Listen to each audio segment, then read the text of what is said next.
Is this thing on? Are you ready, Matt?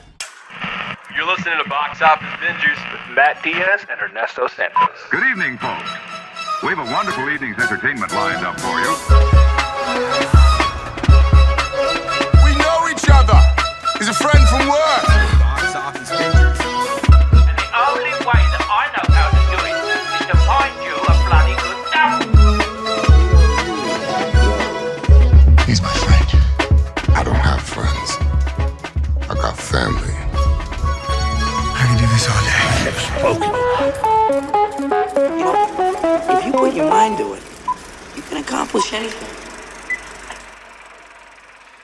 And Matthew, we're back for another episode of Box Office Bingers. You know, where we help you guide the 7 C's of the massive amount of content that is out right now. Giving you our recommendations, just talking to you about shit we're watching. And then, you know, we try to go in depth, at least one. We try to pick one out of all the shit we watch. We usually come together on one and try to have an in-depth conversation. You know what? And that's why we're here. Matt, what we got this week? Wow, the 7 C's of content. I mean, there's a lot. There's a lot of shit. Too much. Like, literally, you won't be able to watch it all before you die. There aren't enough hours in your life. True. And it's funny because you always tell me is like, I mean, there's many of things that I haven't watched that you've watched. That you tell me to watch, but there's always so many things to watch. And there's probably shows that will forever be on the list. You know, that list. Yeah, it's on the list. I love that. I want to put that on. I want to put that on a shirt. I'll put that on the list. It's on the list. I feel like there are shows that I forgot that were on the list, even though I never made a list. But there was like, oh yeah, that looks good. I'll put on the list, and then it never watched. I've actually been compiling a list. So I have a watch list of stuff I've watched this year, and then when I get recommendations that I feel that I truly want to watch, not just like, I'll put that on the list. It goes on the that I'm just being nice list. Like, that sounds good. Yeah, that sounds great. that secretly goes on that. I'm not watching that list. Yeah, I'll get to that. I'll check that out. No. Yeah, I've seen the trailer. That ain't for me. I can already tell you. So I have a list of movies I want to watch, like old movies that, like, either old movies that I've never watched that I need to watch, and like various recommendations, and same things for like documentaries and and I think that I've got a few TV series on there, and I've knocked a few out.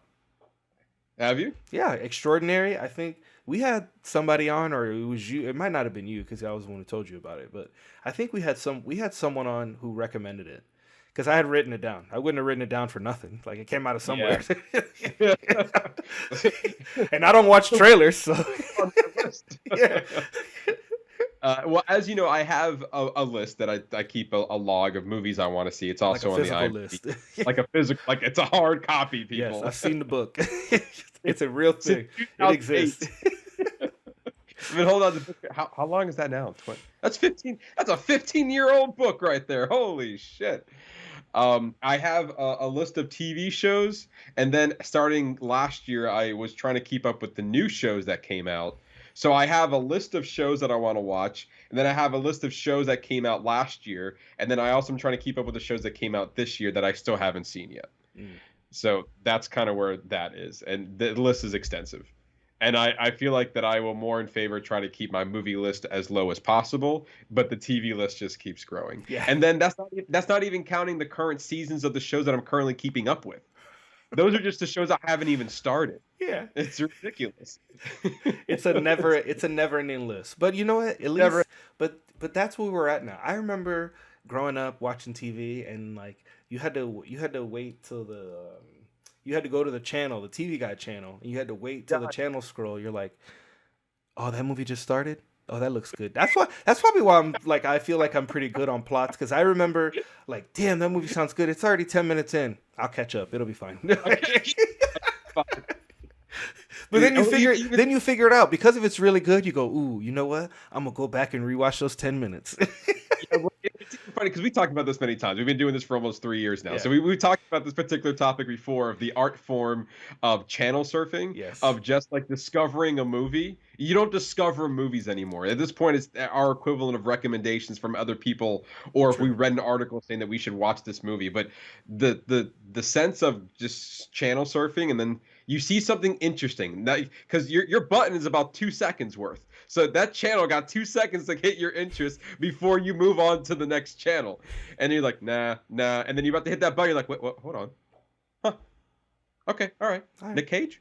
Oh, okay, all right. Is that who it is? See, but that's interesting because that really talks to like how we look at stars. Because before you would rely on the star to give you like, this is a safe bet. Oh, that's Nick Cage, safe bet. I'm more than likely going to enjoy whatever the story is, or like whatever big name actor, whatever back in the day, like Tom Hanks or Meg Ryan or whoever. Like you would see their names. You didn't even have to watch the trailer because you saw those actors in there, and you're like, it's a safe bet. These stars are here. It's going to be a good movie regardless. That's what happened to me when I went to go visit my grandparents, and I was channel surfing, and all of a sudden I saw Tom Hanks. I'm like, oh, I like Tom Hanks. What's this about? Long story short, the movie ended up being The Terminal, and I loved it. I started about I remember watching about maybe 2/3 of the movie, and then I just happened to catch the beginning of it later on. Like maybe like a week or two later, just as again channel surfing, or maybe going to the guide and saying, "Oh, that's the movie I saw." Maybe try to catch the beginning of it, and then you end up watching the whole thing again. But yeah, that's how I discovered like The Terminal, Catch Me If You Can, another one, and I'm sure there's a bunch out there that has the similar vibe to it. But yeah, we don't do that anymore. You have to know what you want to watch, and now that we're older, I guess for us anyway, it's a little bit easier to we have IMDb as our research to be like, actor, director, cinematographer, editor, writer, we just go on the line and and we can discover a movie that way. It's like, oh, I didn't realize he was in this one. So I guess that is kind of what our equivalent is. But yeah, as far as just like sitting on the couch and channel surfing between all the streaming services, I guess you can do that within your streaming service. But like for the most part, you know where you're going to watch before you get there. True.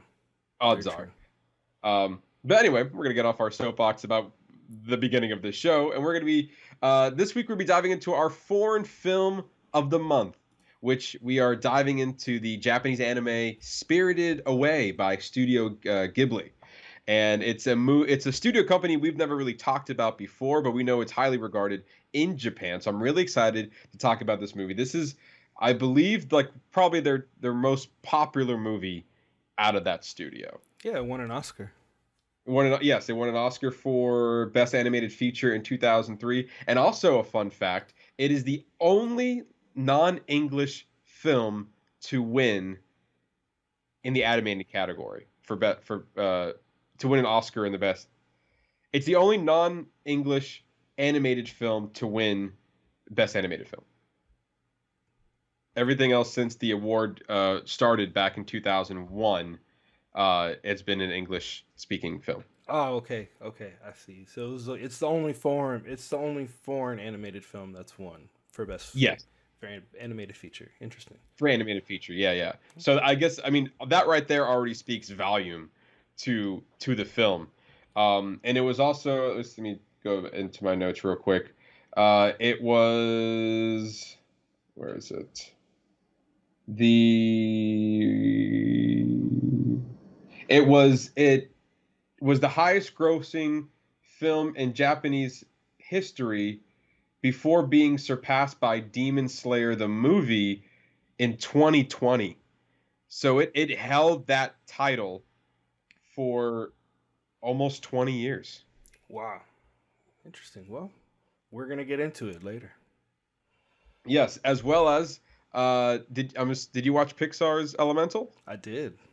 Oh, in our Whatcha Watchin, we're gonna have like a brief breakdown on that. Well, we'll see. We're gonna see how that conversation goes. So we're gonna see how because it could be. We say brief, but it might not be. I don't know yet.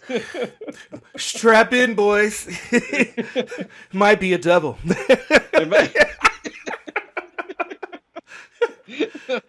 Make it a double. Make it a double.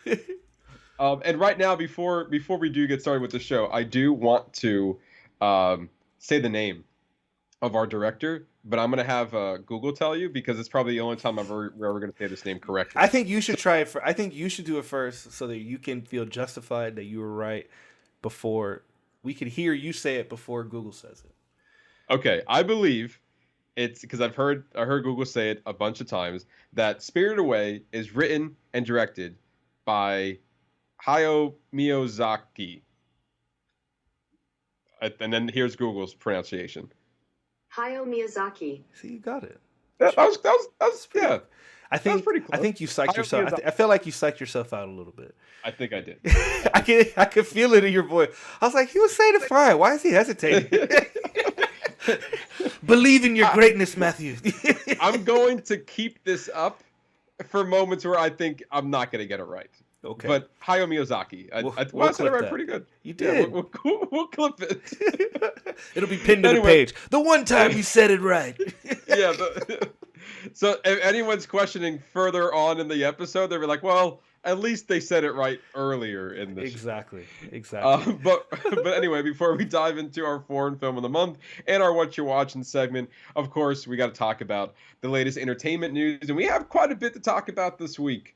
And Ernesto, the big news of this week is, of course, the casting. We now know who's playing Superman and Lois in James Gunn Superman Legacy film. DC Studios officially announced that David Cornsweet will be playing Clark Kent / Superman, and Rachel Brosnahan will be playing Lois Lane in James Gunn's upcoming film, Superman Legacy. Gunn took to social media to confirm the news, saying, accurate! I think it's funny that he just said accurate. Like, yeah, this is it. I think he posted a news article, like the Hollywood Reporter or something. He said they are not only both incredible actors, also wonderful people. Cornsweet is best known for his breakout role in Netflix's The Politician and Netflix's Hollywood, with Brosnahan earning acclaim for her role as a title character in the Marvelous Miss Maisel, which just wrapped up its final. The Marvelous Miss Maisel. Yeah. Right? There you go. Okay. Yeah, which just wrapped up its final season. As previously announced, Superman Legacy will be written and directed by James Gunn. It will be the first DCU film as part of the revamp of the DC Cinematic Universe, and is set to hit theaters July 11th, 2025. I'm kind of excited. He looks promising. He was in. It looks like he was in Pearl. Do you recognize him from Pearl? Yeah, I do recognize him from Pearl. Let's. Can you scroll back up? I want to see his face. For those who are watching on YouTube, yes, we are for the video. We're looking at his IMDb right now. Yes, and if you are listening to our podcast wherever you listen to your podcast, you can go to YouTube channel and see what we're looking at. And we are looking at David Cornsweet, and he looks the part. I mean, he looks like he could be Henry Cavill's brother, right? Like, damn, he's a dead ringer. Like, that is a great. Yeah. And he looks like how old is he? He's 93. So he's 5 years. 30. He's 5 years younger than me. So he's 30. Like, he's still he looks pretty young. He could play Superman for a long time. Yes, and even if you go back, if you scroll back down, there was a photo, like a black and white photo of him. If you scroll to the left, there it is. There it is. Yeah, that one. That looks like.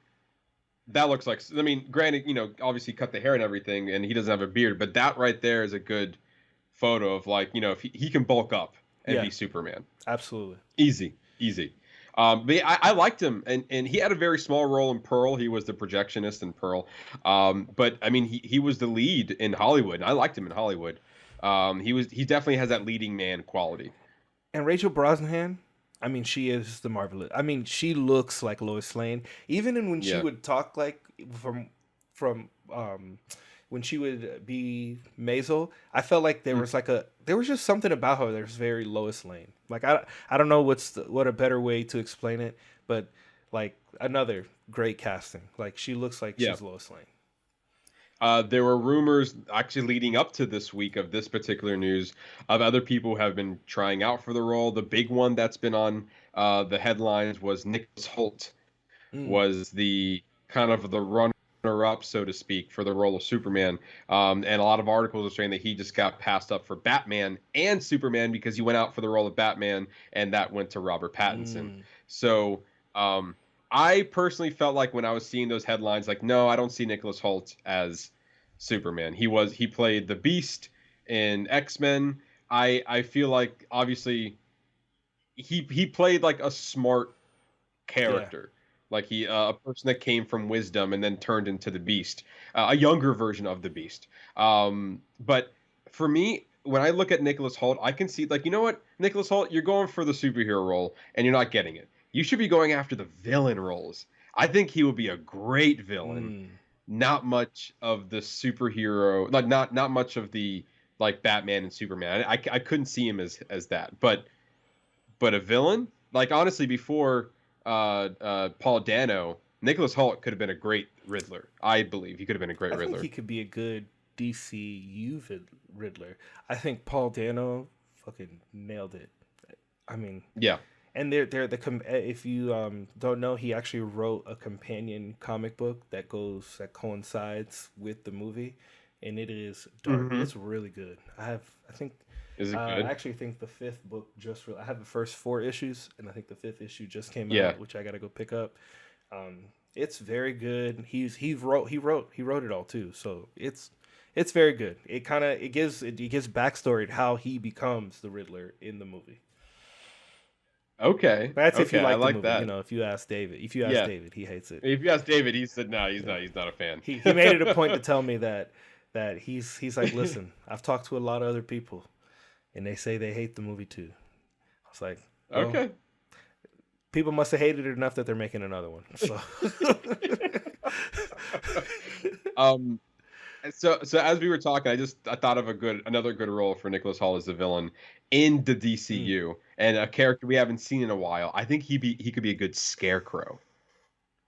Yes, I know. It's the lankiness that he has, like the tall, like the tall, slender, like thin jaw look.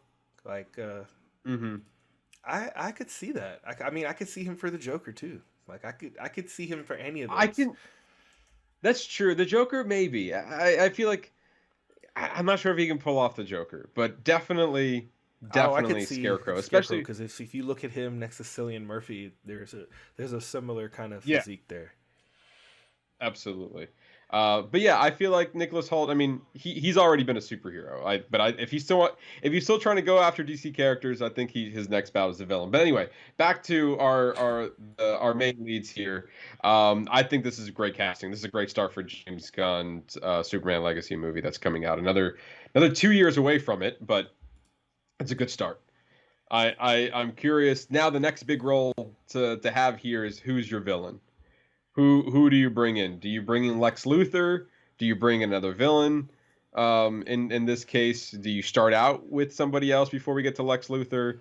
I don't know, but I trust. I mean, I trust in James Gunn. So after I mean, I've already trusted in him, but really after Guardians 3, yeah, my trust is pretty much there. He's going to treat it with care. He has 2 years to get there, and he will knock down any rumor that's out there that is false, because that's who he is. And I mean, he's all over Twitter. Like, anytime false stuff, he goes. You know, I heard him in interviews where he's like, "I just had to pull myself away. Like, I can't just keep answering these people." But he goes, you know, sometimes you see half truths. Sometimes it's a little bit true. Sometimes it's none of it's true. He goes, unless you hear from me, it's not true. Yeah, that's a good word to live by, really. But yeah, so congratulations to David Cornsweet and Rachel Brosnahan. You're a part of the DC universe now. And we can't wait to see their portrayals. Still another 2 years away, but again, this is a good start for Superman Legacy and the revamp of the new DCU that's happening under James Gunn's lead. So speaking of casting news, Evan Peters, best known for Monster, the Jeffrey Dahmer story, American Horror Story, and played Quicksilver in the X-Men prequel films. Funny, we're just talking about that. Has joined the cast of Disney's Tron Ares, the upcoming third film in the Tron franchise. Peters will be joining Jared Leto, who is the lead of the film. Tron Ares will be directed by Joaquin Ronanen. I don't think that sounds right. Who previously directed Pirates of the Caribbean, Dead Man Tell No Tales, and Maleficent, Mistress of Evil. So he's sticking with the Disney family with the third Tron film. Production is expected to begin in August, pending the Screen Actors Guild come up with an agreement there. Because if they don't, then they're going to be on strike, and then there's no production happening. So there's that. But yeah, so there's that as well. So Evan Peters going into Tron. Also, Tron. Your thoughts on a third Tron movie? I actually kind of liked the last one, the second one. I was a fan. I thought it was fine. And I love that score. There's that score in Tron Legacy. Yes. I listen to that shit when I work out. It's so good.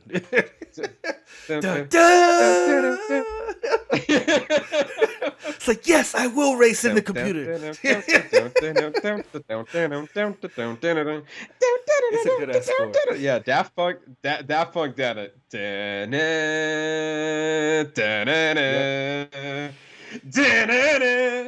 You know what it is. You know.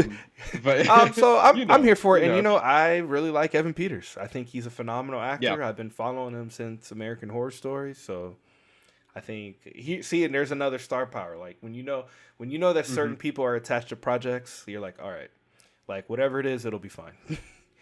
Like, yeah, and also you mean Jared Leto as well. So I'm not sure if they've ever done a movie together before, but that would be interesting to see them kind of go at it. I don't know what Peters' role is in that film. If Jared Leto is playing sort of a villain or a good guy, I don't know. But the writers don't know either. They haven't clearly finished writing. Well, that too. I mean, well, they know. Obviously, I'm just joking. They said production begins in August, so I'm assuming the script has already been written at that point. If production's expected to go in August, it was my attempt, my failed attempt at a joke. Thank you. Okay, understood. But yeah, I think like I said, we like Evan Peters, Jared Leto. I think that would be an interesting pair. I did also like I wasn't a huge fan of the first Tron movie. I did like Tron Legacy though. So Tron Ares, we'll see. I if anything, I applaud Disney for making a live action movie that's probably going to be in theaters. That's not a live action animated remake. I'll give Disney some credit. Continuation of the original story. Stop shitting on. Yes, stop, that is and this is why. Like, I don't understand that why can't they realize? Why do you have to shit on what's already there? Like, use what's there to make something else, so that somebody watches it and goes, "Damn, I gotta watch this other thing now." Like, this was so good. Yeah. I want to see what this is about. That'll give me more backstory about this other thing. Well, speaking of live action movies that Disney is making that's coming out very soon that I'm very interested in, Haunted Mansion looks pretty good. But that's like Jungle Cruise. There actually is another Haunted Mansion movie, the one with Eddie Murphy. That's true. Yeah. But I think this one is that was something different. This is like really derivative directly from the ride. Yeah, I mean, I think the Eddie Murphy movie tried to be. They had like pieces. They were like they had like pieces. Madame Leota. Yes. Yeah. Mate. She floated. She had the floating the head thing, the floating ball in the head and the ball. They had the singing statues as well, the busts. Yeah, but this one looks pretty very close to what the Haunted Mansion story is to the ride. And the latest trailer, even because we just saw Elemental, the latest trailer from that, watching it before the film, was really good. So I have a lot of high hopes for that movie. I'm very much looking forward to that. That's like my second highest. I mean, there's a lot of great movies coming out this summer. Let's just be honest there. Like we're stacked. July is stacked. Like just to set up for our next week's episode, just to give you a heads up. So I'm doing a double feature. I'm gonna watch Indiana Jones, and then I'm gonna go watch No Hard Feelings. Like there's just so Oh. like their movies are got to be good to make me want to go see 2 movies after work. Like After double feature after Yeah. work because you're up in Yeah, the I gotta morning. go to bed early tonight. So I got a long day tomorrow. yeah. Yeah, I'm so looking forward to Indiana Jones. That's going to be a great summer movie. And then after that, we have what's the other one? Mission Impossible 6 is coming out.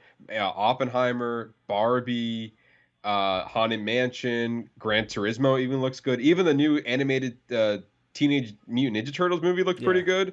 And even the movies we already reviewed that were pretty solid as well. You know, even with The Flash, Transformers, Spider-Man, Little Mermaid, Fast X, Guardians 3, banger after banger. I mean, you can hear all of our thoughts from the last few movies I just listed on our previous episodes.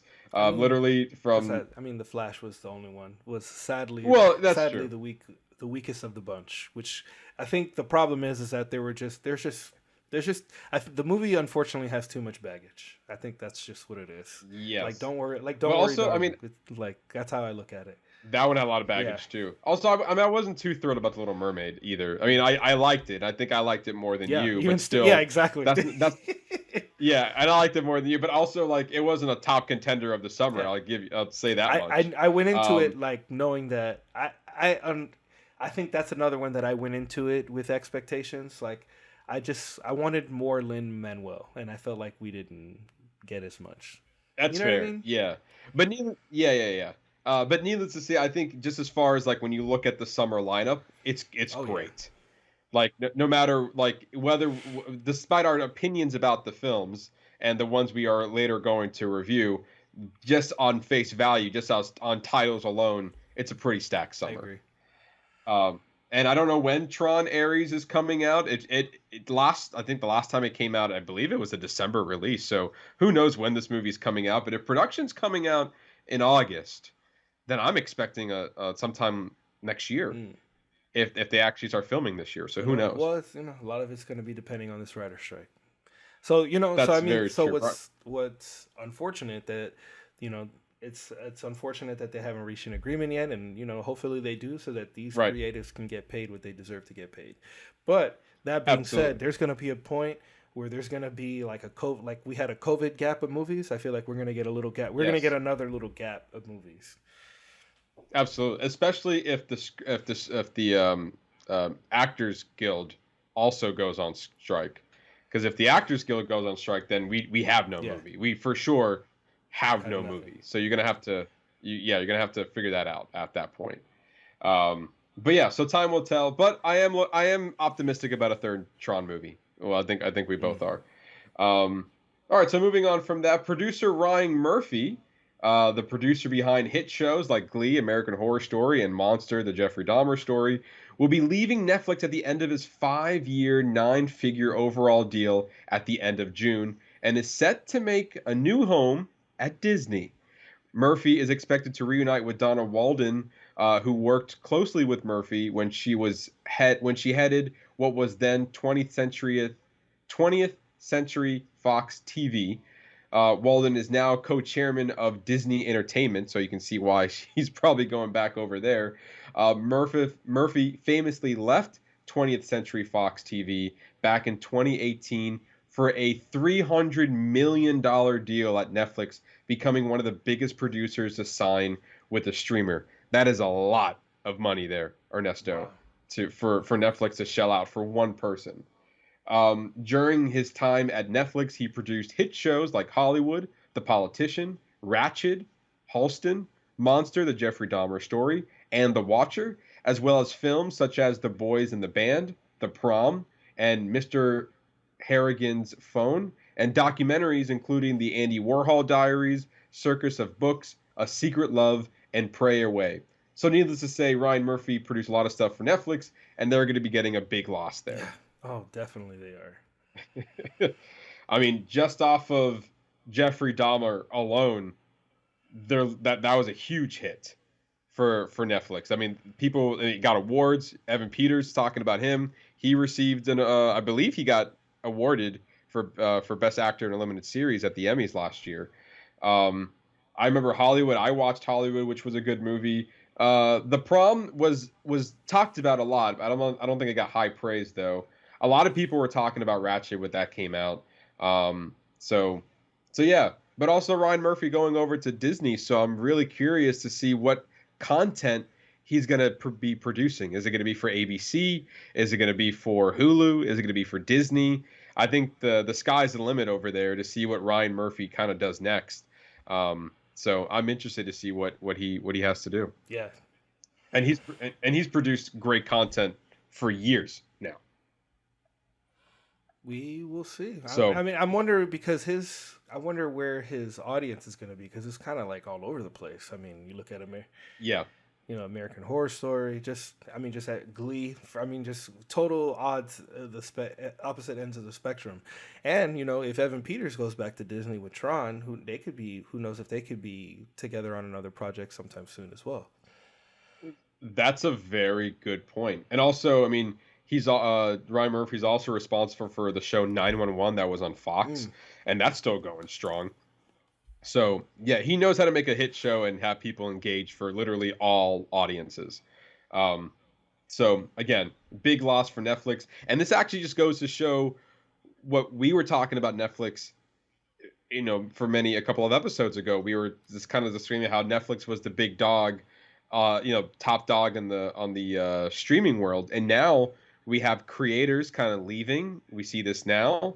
They're not producing hit shows as they once were. And this is another example. You just lost a pretty big producer after that 5-year deal. So, and then also Netflix is also having complications with the locking down on password sharing. So it's interesting to see how Netflix continues on off of what the future holds for Netflix, given what the other streamers have to offer and what Netflix has to offer when they're also losing stuff. And this isn't the first time Netflix has lost stuff before. Obviously, when they lost The Office and all that, a lot of the back catalogs from other people, that was a big blow for Netflix. So another thing they have to kind of overcome or try to grab more creators over.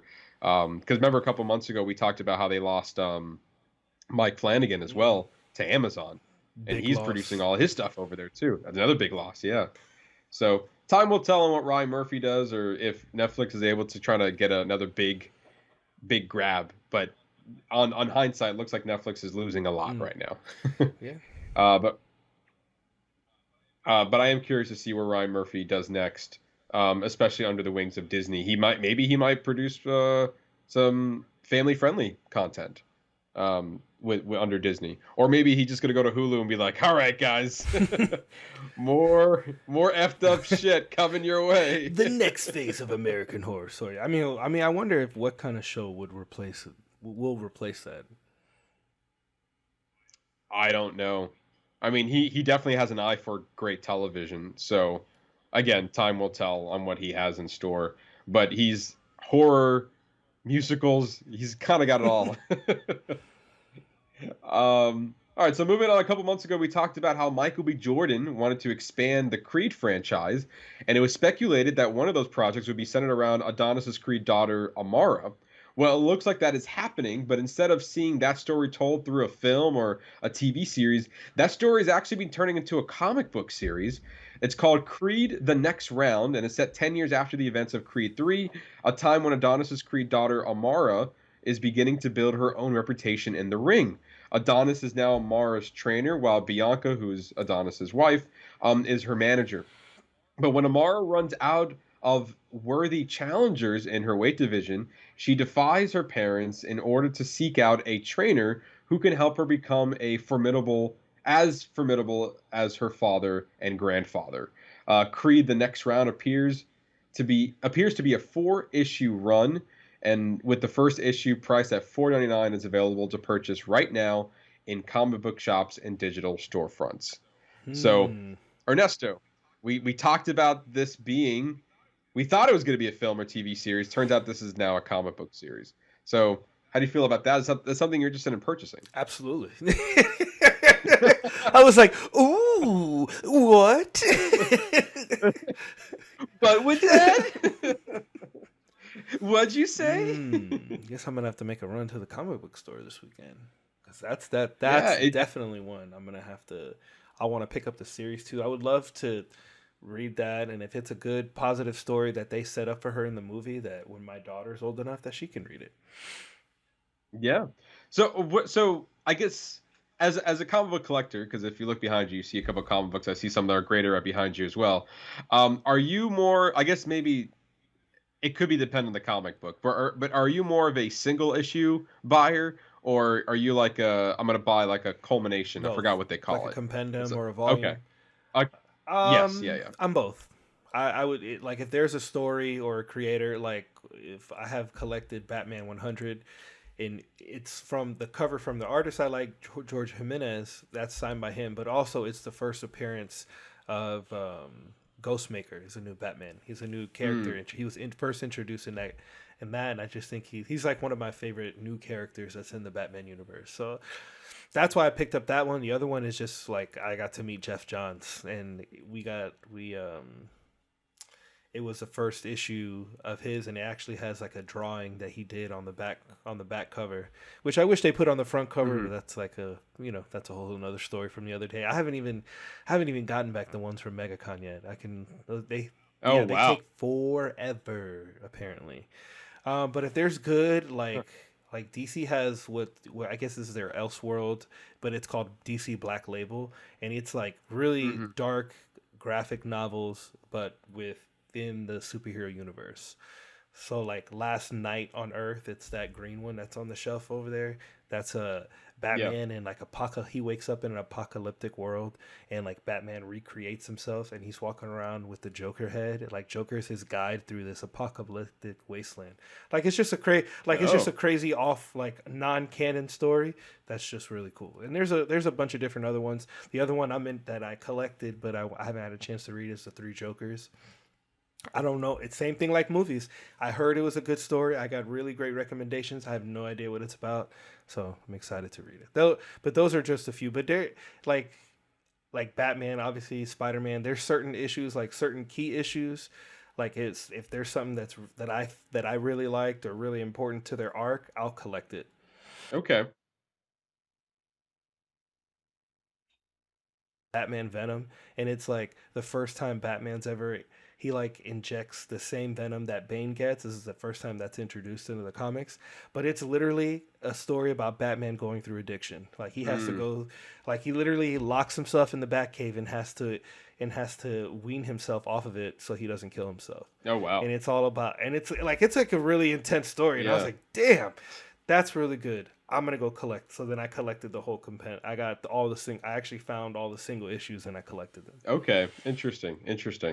But yeah, I think I was doing some digging on this comic book series, and it looks like that the first issue was released in June, and then issue 2 in July, 3 in August, and 4 in September, and then the companion of all 4 issues will be released in November. So and like. For me, like I think the only comic books I actually own is No Surprise, the Back to the Future comic book series that they came out with a couple years ago. And the first I kind of like picked and like got pieces from each kind of different version. So like the first one I bought, it was a companion of the first 5 novels or the first 5 issues. So I got that one like as it came out, and I said, okay, I'm going to keep up with it. Never did. I felt I was pretty bad about it. Yeah. I was able to collect issues, like single issues for a few of them, and then so like there's a couple of different runs from the Back to the Future series. They had basically the Back to the Future. The first 5 are like alternate timelines and like and also backstories, and then from 6 to 25, it's telling another story, and then you also have the origins of Biff, and that's like a 5-issue run. And then they also have Tales from the Time Train, which was just following Doc and his adventures on a time train. That's another 5 issues. And I think there's another one that I'm drawing a blank on that has another 5 issues. So there's a few out there, but I have like single issues and then like a 5-issue book, and then I also have like issues 16 to 25, and it's a bigger book and that has all those issues in it as well. So it's whatever I got my hands on. But I think for me, I would have probably preferred to get like the all-encompassing. Yeah, so you can read it and enjoy it. Yeah, exactly. But also I think what's more valuable in my opinion is probably the single issues, because a single Yeah. issue can probably get a lot more money if you decide to sell them, and especially if you get them signed. That's the thing, though. Like yeah, I say that, but unless shit gets rough, I'm not selling. Yeah, them. Like so true. to me, they're worth more than what anything. Like especially like the ones that I got. I mean, the ones that I got from MegaCon and the Jeff Johns, the George Jimenez one was it was a mail-in, like it was a private signing, so you don't actually get to meet them. Right. Whereas MegaCon, I actually got to meet these people. I've had conversations with them. Like the John Bernthal signature is worth it. That whole experience is worth it just for the John Bernthal signature. Right. Because I actually had a conversation with him. I shook his hand. Yeah. He looked me in the eye. I don't know. He was he treated me like a human being. Like he treats me better than some people at work. Well, I for some reason, just for me, I can't trust the mail-in order signatures. Like I know that you can probably get more bigger signatures that way, but like you said, it takes forever to go out and come back. And I rather in this case, I rather fly to Albuquerque myself to get the signatures, to watch them do it, to have a conversation, and fly my ass back home. And it's definitely more worth it. Like yeah. they had the Wolverine one. Oh my gosh, what was that? What was the price? It was something ridiculous. Really?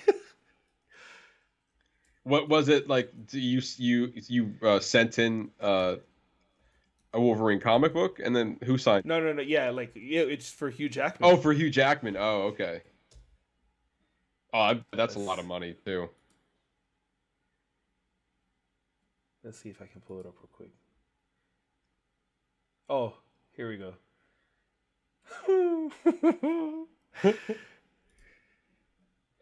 So if you wanted to get it signed by Hugh Jackman for a private signing, a private signing is $449.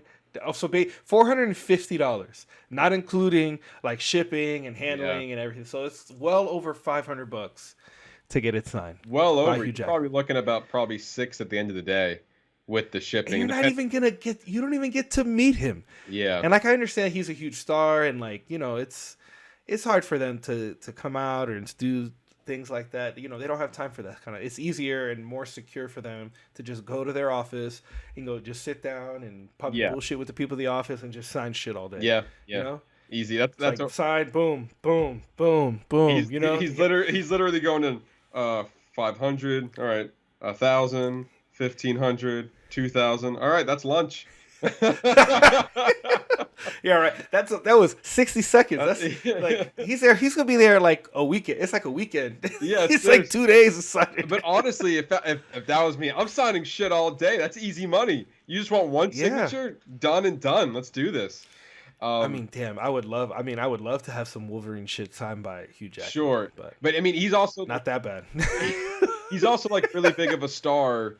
Who probably don't show out to cons, but I feel like eventually they all show up. At some point of their career, they all show up eventually. Oh, they'll show up to the big one if they're promoting like a big, Yes, big movie. Absolutely. Yeah, obviously, I feel like San Diego Comic-Con's a little bit different than the other cons out there. That's meant for big promotions on big blockbusters and stuff like that. But anyway, Creed. The next round. If you're interested in that story of Adonis's Creed daughter Amara, you can read the comic book series that's coming out the next following months. And lastly, just days before Paramount Plus had launched their rebrand to Paramount Plus with Showtime, which officially happened on June 27th. Paramount followed suit with other streaming services like Max and Disney Plus and canceled and removed a couple of their original content off the streaming service. So if you were fans of The Game, Grease, Rise of the Pink Ladies, Star Trek Prodigy, and Queen of the Universe, all of those shows have been canceled on Paramount Plus, and all 4 of those shows are set to be removed from the streaming service very soon. I'm also kind of surprised with Grease, Rise of the Pink Ladies, because that show just came out in April. Yeah, that was quick. It was just out. They were. I remember the advertisement for it. I mean, I had no interest in watching it because I'm not a fan of Grease. Also, I'd never seen Grease, and I know some of the songs, but like I don't think I've ever sat through and watched the whole movie or seen a Broadway musical. I was a theater kid, so I watched it many times. Do you have any interest of watching? I'm assuming a prequel to this. Vaguely, Yeah. Like it was like, oh, like maybe one day. See, that's Yeah. that's like, oh, I'm semi like I'm not invested enough. It would be down the list. There would literally have to be nothing else to watch. I'd be like, yeah, I'll check that out. That's fair, but now, too bad, because I mean, I missed my chance. Oh dang! I'm assuming it'll probably be available on for a video on demand. You can probably either rent it or buy it off of video like Vudu or Apple or whatever, wherever you rent your movies from. It'll probably be there, and they probably come up with a box set soon for some of these shows. But yeah, it's just shocking how fast that one came out, and it was just out, and then now they're cutting the cord. A Paramount Plus spokesperson said, and this is I find this very funny. They said, "We want to extend our thanks to our tremendously talented cast and crew and our producing partners for their passionate work and dedication on their programs, and wish them the best of luck on their future endeavors." That's one big slap in the face of a statement. It's like, thanks for your hard work. Good luck. Yep. All right, moving on. We don't have to keep it on here. But that's not all. Days after this announcement, it was announced that 20 more shows will be leaving the streaming service, including Inside Amy Schumer, Tell Me a Story, and 16 Nickelodeon titles that were all touted as Paramount Plus originals. So, all gone.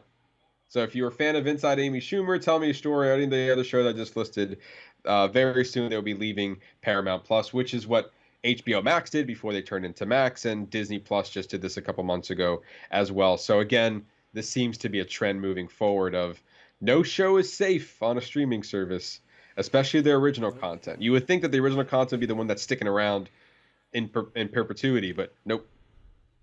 No, they got more Yellowstone and shit to put on there. Yellowstone. I mean, they just acquired all of the Showtime library, so they got to fit that in. That's the other thing. They got to make, like, people just you have to understand, like, it doesn't live, like, that stuff has to live somewhere. Yeah. It's on a physical drive somewhere, and they only have so much space. And to them, space is money. Yes. So I mean, true. I mean, and also not for nothing. I mean, I guess they look at the numbers. If no one's watching it, then I guess the idea is who's going to miss it. True. So there's that. But speaking of cancellation, more TV shows outside of Paramount Plus have also been getting the axe. There's been quite a bit lately, and we're going to go over a few of them. Max just canceled the other two after just wrapping up its third season. We had just talked about that show last week. Esteban was literally raving about it. Guess I'm not going to watch. Guess I'm not watching it then. I was actually kind of interested because Sheldon at work he was like, yeah, he was talking it up. Oh, I can't. I'm going to tell him tomorrow. Like, hey, they got canceled. Did you know? Did you know that? Well, that's the thing, right? Because, again, talking about what we talked about earlier in this episode, that there are shows that are on the list, but then when they get canceled, it's like, well, now, because there's a difference between canceled and ending. When it got canceled, there's a good chance it didn't receive an ending. So why do I want to invest in a show that didn't get an ending? At this point, I just want to move on to another show at that point. It's like R.I.P. reboot. Right. Right. Oh my God! I totally. Why'd you R.I.P. Friends from college. There's quite a few shows that they deserved another season. Reboot was whoever so good. Reboot was so. And those two I mentioned, both Keegan Michael Key. That's very He was true. in both of those shows. He does a bad omen. He was great in both of them. Oh man, Max also canceled Perry Mason after 2 seasons. Heard a lot of good things about that show. NBC canceled Magnum PI after 5 seasons. I believe it was on either Fox or CBS for the first 3 or 4 seasons, and then they canceled it, and then NBC picked it up for an extra season or 2, and then they just canceled it again. So, why don't you couldn't even give your fans closure? Like, it sucks when they do it. Like, hey, we're gonna cancel your show. You guys have 1 episode, to figure it out, wrap this shit up. Also, and that we'll post that as a final goodbye. But also, I feel like Magnum PI might have fell prey to this, but there were some shows that they had to cut their season short because of the writer's strike. That's true. So maybe I'm not sure if Magnum PI even had an ending to their 5th season. They could have just didn't get an ending, and now it's over. So Damn. That would kind of suck too. Yeah, that would really suck to put 5 years into a production. Yeah. And like we're getting close, like, oh, we're probably gonna end, like this is gonna be it. Oh, but we're gonna get we just got canceled. Yeah. We don't even get to finish the season. No, Hollywood Well, like that sometimes. Yeah, it's unfortunate. It is unfortunate. NBC, American Auto, NBC canceled American Auto after 2 seasons, Grand Crew after 3 seasons, and Young Rock after 3 seasons. Young Rock was the Dwayne Johnson NBC series. So Dwayne Johnson again has been he's not having a good year right now. ever since he put on, it's ever since Black Adam that he's kind of been like he's just absorbed the black energy, the dark energy that Black Adam the character has. It's like he got kicked out of the DCU. He got kicked out of DC, and now he's stuck in that Flashpoint universe. Yep. Like the soul of the Rock has been stuck there too. It's like, oh, Young Rock, oh, my show. Yeah, and it's funny because like there was a funny meme where there was like I forgot what the meme was, but it was basically him jumping ship from the Fast franchise so he can pursue DC, and then when now DC kind of cut him out, he's like, yeah, you're not moving forward, and then the same photo was in reverse and him jumping from the DC over to Fast so he can continue over there. He's like, they still love me. He can flex out of a cast and grab a minigun off a helicopter again. But yeah, if you're a fan of Young Rock, that is now canceled as well. The CW canceled Gotham Knights after 1 season. That show didn't look good, so I guess no one watched it. Showtime announced that Billions will be coming to an end after its upcoming 7th season. That's a show with Paul Giamatti. But 7th season, that's a good run. That's a good run, but they respect that one enough to like, hey, you can 7. You've had a good run. Yeah. You got Let's one put more, a pin in it. Yeah. We're with Paramount now, okay? We can't have you moving forward. But I've heard a lot of good things about that show. Yeah, same here. Netflix also announced that Sweet Tooth will be coming to an end after its upcoming 3rd season. So that show got a 3rd and final season. I haven't seen season 2 yet. I was gonna say, did you watch that? Yeah, I saw season 1. I liked that. I haven't watched season 2 yet, and then it just got renewed for a 3rd and final season. So at least I know that's ending. So that's a show that I'm willing to, continue, since I know there will be an ending for it. As well as ending, I think Tom Clancy's Jack Ryan, the John Krasinski show. I think the 4th season's about to drop, and that will be its final season as well. And I watched the 1st season of that, and I liked it. I just never continued from there. But it's a show I do want to go back to. My wife loves it. She's like, really? She's like, I'm gonna stop watching, and you and me, I will rewatch the beginning of the show for you to watch. It's good. It was good. Yeah, I really enjoyed it. I binged through the 1st season like really quickly. I just never continued off of that, but I liked it. I mean, John Krasinski was great in it too. And lastly, FX announced the long-running animated series Archer will be coming to an end after its upcoming 14th season. Damn, that's a good run. Wow, that's a run right there. That's one. I mean, I know a lot of people rave about Archer. I was never one of those people. It's that adult animated series, you know me in that. I just never get into those. But I wonder if I don't know. I don't know. I mean, it looks. Some parts look funny. Yeah. Like I've seen funny clips. Yeah, same here. But you got to respect a show that can last for 14 seasons. Absolutely. So anyway, if you are a fan of any of those shows, they are canceled or coming to an end. And that is all the news we have for you guys this week. As always, you can find the latest and breaking news on our social media channels, on Instagram at boxoffice_bingers, and on our Facebook page at Box Office Binge. We'll post all the latest and breaking news over there first, and then we'll come over here on the show and we'll talk about it. And with that, we're going to move over to a fun segment we like to call Whatcha Watchin. So, Ernesto, we'll start with you. What have you been watching? Well, let's see. I don't think I have much, because it's really just been, the only thing I have is Yellowstone. Like, that's all we've been watching. Oh, well, I guess by myself, I've been, I fell off. I watched it when it first came out, and then I jumped back on, which is the Righteous Gemstones, the Danny McBride show. God, Yes. I forgot how much I love Danny McBride. He's so funny. Him, John Goodman, and his is that Adam? No, it's not Adam Driver. Adam Devine, yeah. Adam Devine. I was gonna say Adam Driver, not Adam Driver. Not Adam Driver. They play like this mega church family. Hilarious. It's like a really dark take on one of these mega church families. So I'm here for it. It's hilarious. I think they're actually airing. It's either the third or the fourth season right now. So Third season? Yeah, I wanted it. So I knew it was coming out, and I was like, well, let me pick up where I left off. And then I was like, well, I guess it's been too long. So I just went back to the beginning. Yeah. and then just Yellowstone. Like Yellowstone is like the writing is so good on this show.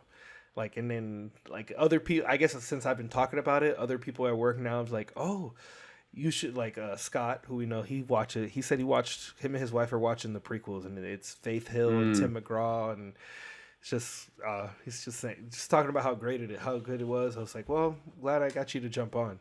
And but this, like, there's something that happens in the third season. There's a character point where you learn about what they. I'm trying to think the best way to describe this. So there's a character who has to get an abortion, but in order, they don't want that person. They don't want anybody to know they got an abortion. So they go to the Indian reservation, and and the only way you can get an abortion is if they sterilize you. That's what it's set up in this universe. And I was like, damn, that's fucking crazy. So me and my wife, we looked it up, and that was a real thing that happened in this country in the 60s and 70s. Wow. Yeah. And it's just, I think that little nod, I mean, he weaved it into into one of the characters in the show, but what's really interesting is like just the way that he's able to bring those issues to light. You know? And it's it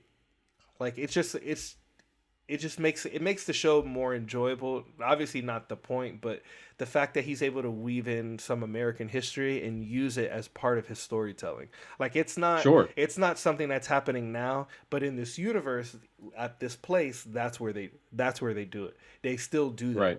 But I think it's just a call to how certain people were disrespected, and you know,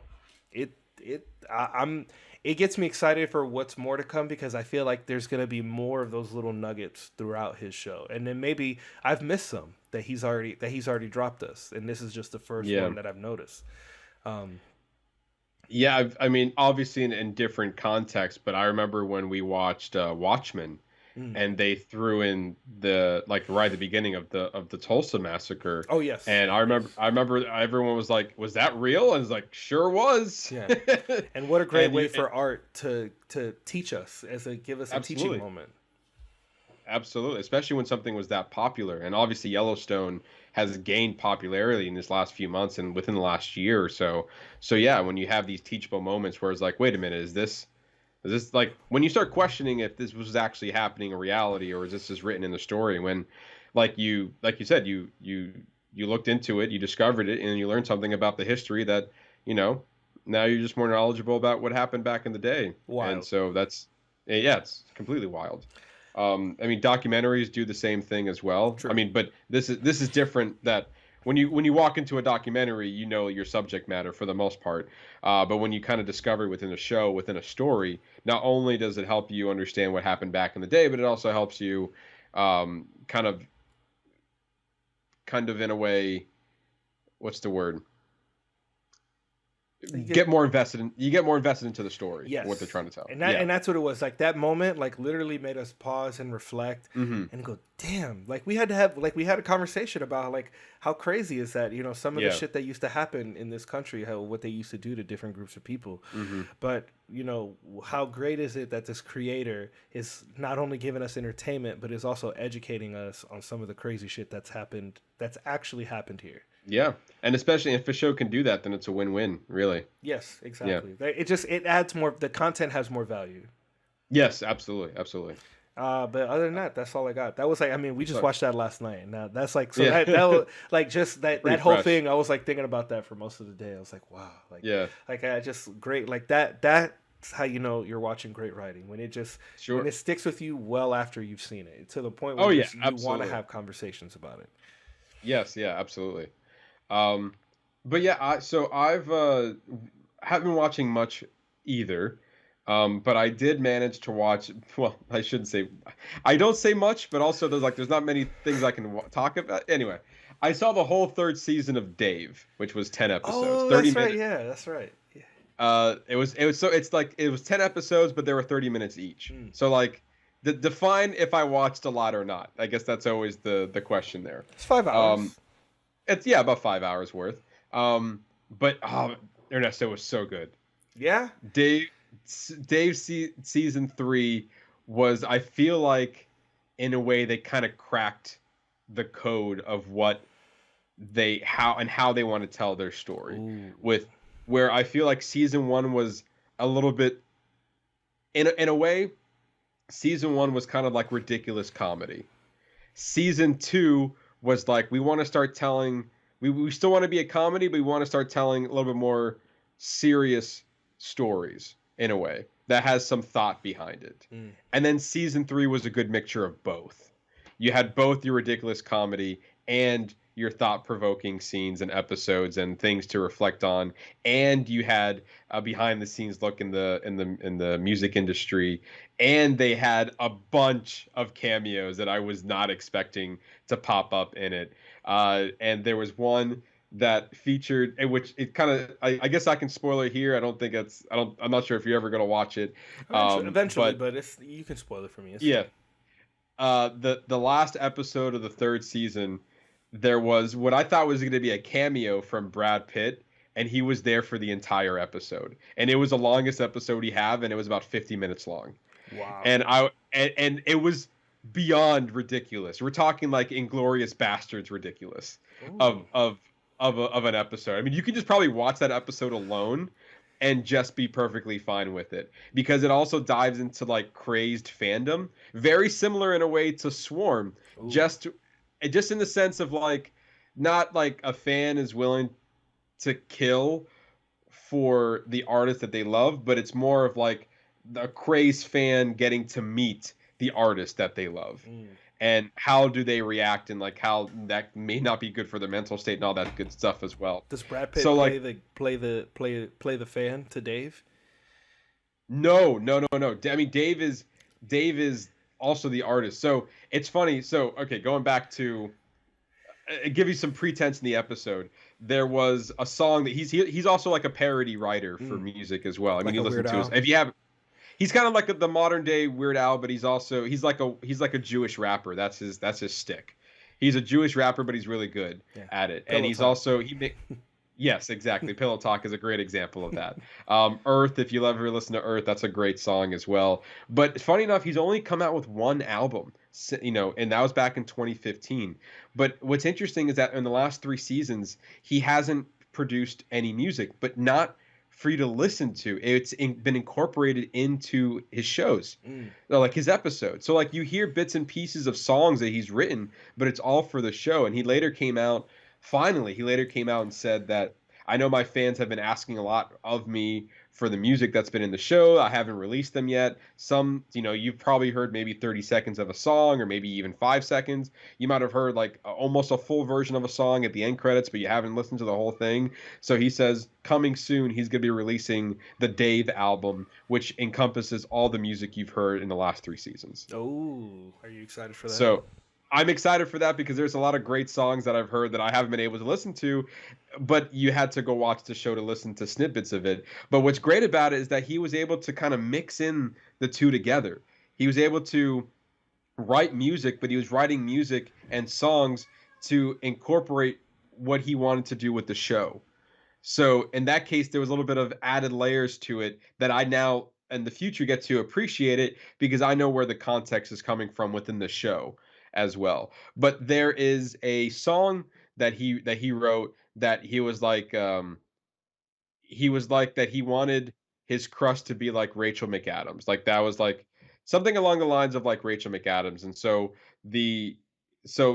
in a kind of a turn of events, the Rachel McAdams appeared as a cameo in the show, and then she loved the song so much that she wanted to star in his music video. And so there was a bit in there in the music video where they mention about Brad Pitt, and he's and basically saying that I don't look like Brad Pitt. Don't even look at Brad Pitt. Come over, look at me instead. And Brad Pitt, there's a cameo where he kind of just opens the door in the music video and kind of waves, and then he kind of just shoved Brad Pitt out of the way. He's like, "Don't look at him. Don't look at him."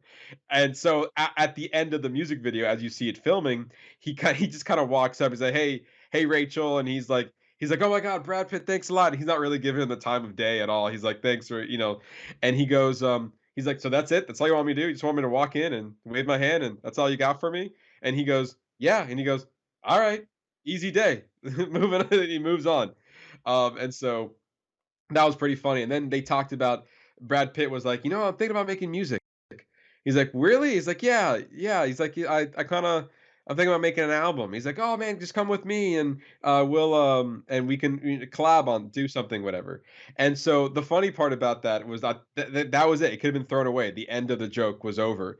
But then, as the crazed fan went to go meet Dave and found his apartment, then Brad Pitt comes to his apartment, or sorry, his house, not apartment. He comes to his house and was like, "Hey, um."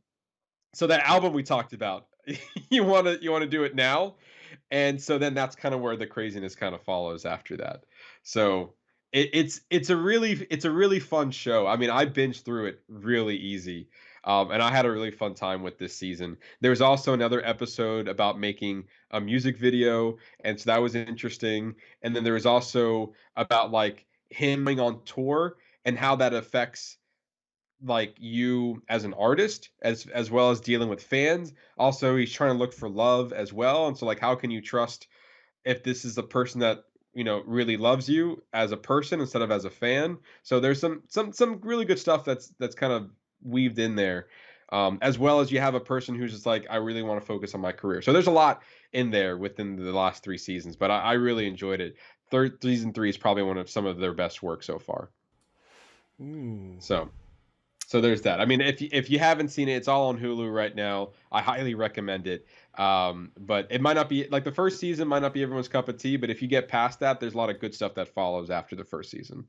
But there's also some funny stuff in the first season too. So there's that. So I watched all of that, and then I watched the first 2 episodes of Secret Invasion. All right, give it to me because I've heard not good things. They're wrong. Really? They're wrong. Really? It's great. Okay. And I don't say that lightly, Ernesto. You know how we've been so far with the Marvel shows. This is adult Marvel. Like, I think this is more adult than Moon Knight was trying to be. Like, Moon Knight was trying to be dark and edgy, and I don't think it ever hit that landmark. Within the first 2 episodes, this is dark. This feels like a true espionage thriller. Like, you don't know who you can trust. There are consequences that's already transpired. And then some of the dialogue in here, the writing is strong. Like, there is a great conversation between Nick Fury and Rhodey, and that I was like, wow, I was blown away with the writing, that conversation. I was like, this felt real. Like, this isn't a superhero story. This could fit under anything. I'm thoroughly surprised so far of how much I've enjoyed these first 2 episodes. Okay. So, well, Matt, that is a strong. Those are strong words. I know. Okay. I'm telling you. Like, so far, the first 2 episodes, both of the endings, had me like, I literally said, "Oh shit," and then credits rolled. As like, it got me twice now, as far as like how they like leave you hanging for the next episode. And so, like, yeah, I'm giving it some high praise. I think this so far, the first 2 episodes have been great. So all the haters out there, you're watching a different show than I am, because I'm enjoying this. Okay. And you heard, Matt. You heard you heard it here first, or not. You heard it here last, because if you. Depending on when you're listening. Yeah, depending on when you're listening. It's very true. but yeah, no, I give it praise. I'm really curious of how they're gonna continue the next 4 episodes. I'm also curious of how like what happens after this because of, like this could be a big deal. Like this is actually the first time I'm watching a Marvel show and be like this has some big like effects into the future installments of the MCU. This actually holds some weight here. Okay. So I recommend jumping on, at least watch the first episode before that gets spoiled for you. That's what I'll say. So you're saying, well, I mean, I've read the story, I've read the actual comics for it. So Yeah, I don't think it's that. oh, it's It definitely doesn't not. feel like Iron Man. it's Iron not Man's that. in it. Elektra's in it. Like Yeah, there's it's a not lot of that at other all. there's a lot of other people who are in that story who are not going to be in the show. Right. But it does feel like that we could be leading. This could be like almost a prequel to what the Secret Invasion comic could be, like in the MCU. This feels like leading up to what the comic was. But this is the comic. It's what it is. No. The story, Secret Invasion, is like an espionage story. Yeah. Trying to figure out who's a Skrull and who's not, and how we can find out. And well, I don't know. I mean, it's gonna be different. Obviously, there's gonna be certain points that are probably gonna be taken from the comic book, but like, it's not gonna. I don't think it's gonna be anything close to it. No, this almost feels like it's inspired by less of like a we're taking elements from. But yeah, so far I kind of like what the story we're telling. It does feel like that after the end of these 6 episodes, we can see a bigger threat looming than once was before. Like what we actually wanted Captain Marvel to be. Like the actual invasion is almost, in this case, it feels like it's brewing to be leading to a bigger threat that could be in the future of the MCU. Well, let me just, have you met Super Skrull yet? Do you know what a Super Skrull is? Yes, I know what a Super Skrull is. It's hard for me to answer that question. So I'm going to answer your question. For those who don't know, there's Skrulls that have like powers of like different heroes. They have like different attributes of different heroes, and like some, at least in the comic books, like some of them were mixed together. Yeah. It'd be like Cyclops with Wolverine, and then like you'd have like Thor's lightning, but like it was crazy. It was like souped up Skrulls. Like so you watch the first 2 episodes, your question's answered. Okay. I will that question you had for me. It's hard for me to answer yes or no to that. But yeah, you can answer it, but you don't really want to answer it because it'll ruin it.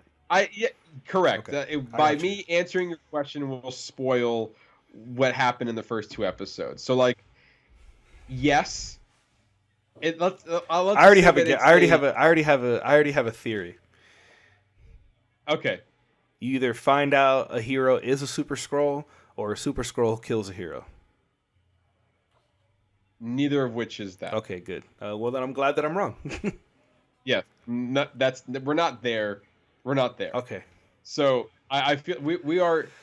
I guess we're not there yet. Okay. Like your idea, I can feel like could happen in a movie, but we're not there as far as where this show is. That's why I feel like, again, this is a prelude to getting to a version of the Secret Invasion comic book, not really the Secret Invasion comic book.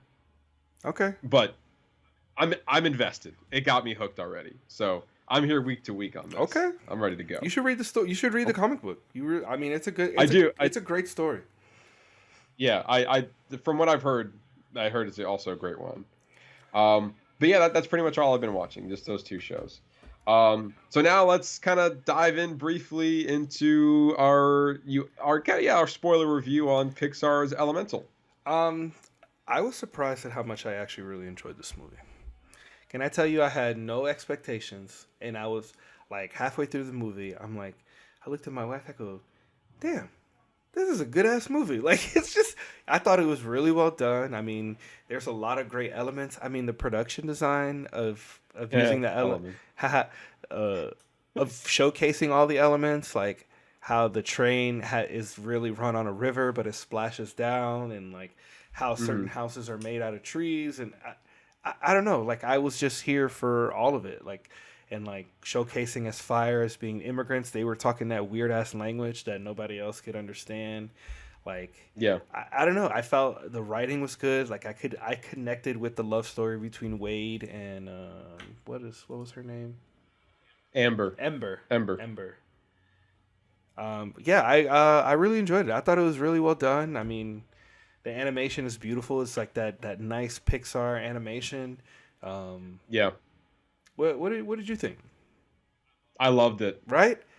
I loved it. I wasn't expecting to love it, and I walked out of it being pleasantly surprised of how much I enjoyed it. I mean, I already hold Pixar on a high standard for, when it comes to animation, and honestly, since it's been a while since I really fell in love with a Pixar movie. Yes. Let's just put it that way. Yes. Yeah, it's like even the last 4 they came out with, which was Soul, Luca, Turning Red, and Lightyear. Like, I didn't love any of them. It didn't make me feel anything. Absolutely. Like there were, like, Soul, Turning Red, Luca, Soul and Turning Red, there were good stories. Luca and Lightyear, I felt like we're kind of falling flat a little bit. They weren't bad, they just weren't great. Turning Red was just 20 minutes too long. Lightyear, the story, just like, you killed it by making Zurg spoiler alert, a future version of Buzz. That was dumb. Yeah, like, that you could have written something 100 times better. What was the other? Luca. I just didn't. I don't know. It was okay. It was a cute little movie. It was meant for a really younger audience. Where I felt like this, like my daughter, who's 4, was able to sit through 90% of this movie. We even took the baby. Like, he's gonna be turning 3. And she's gonna be turning 5 later this year, and like, they both sat in the movie theater, like, as much as kids their age would, but they actually, it was captivating enough that it actually kept their interest for most of the time. Yeah, this movie looks gorgeous. Damn, the animation was so beautiful. Like, I mean, really, and I think just the way they incorporated everything was just so well done. Like, all the moments between the two of them, I thought were well thought out.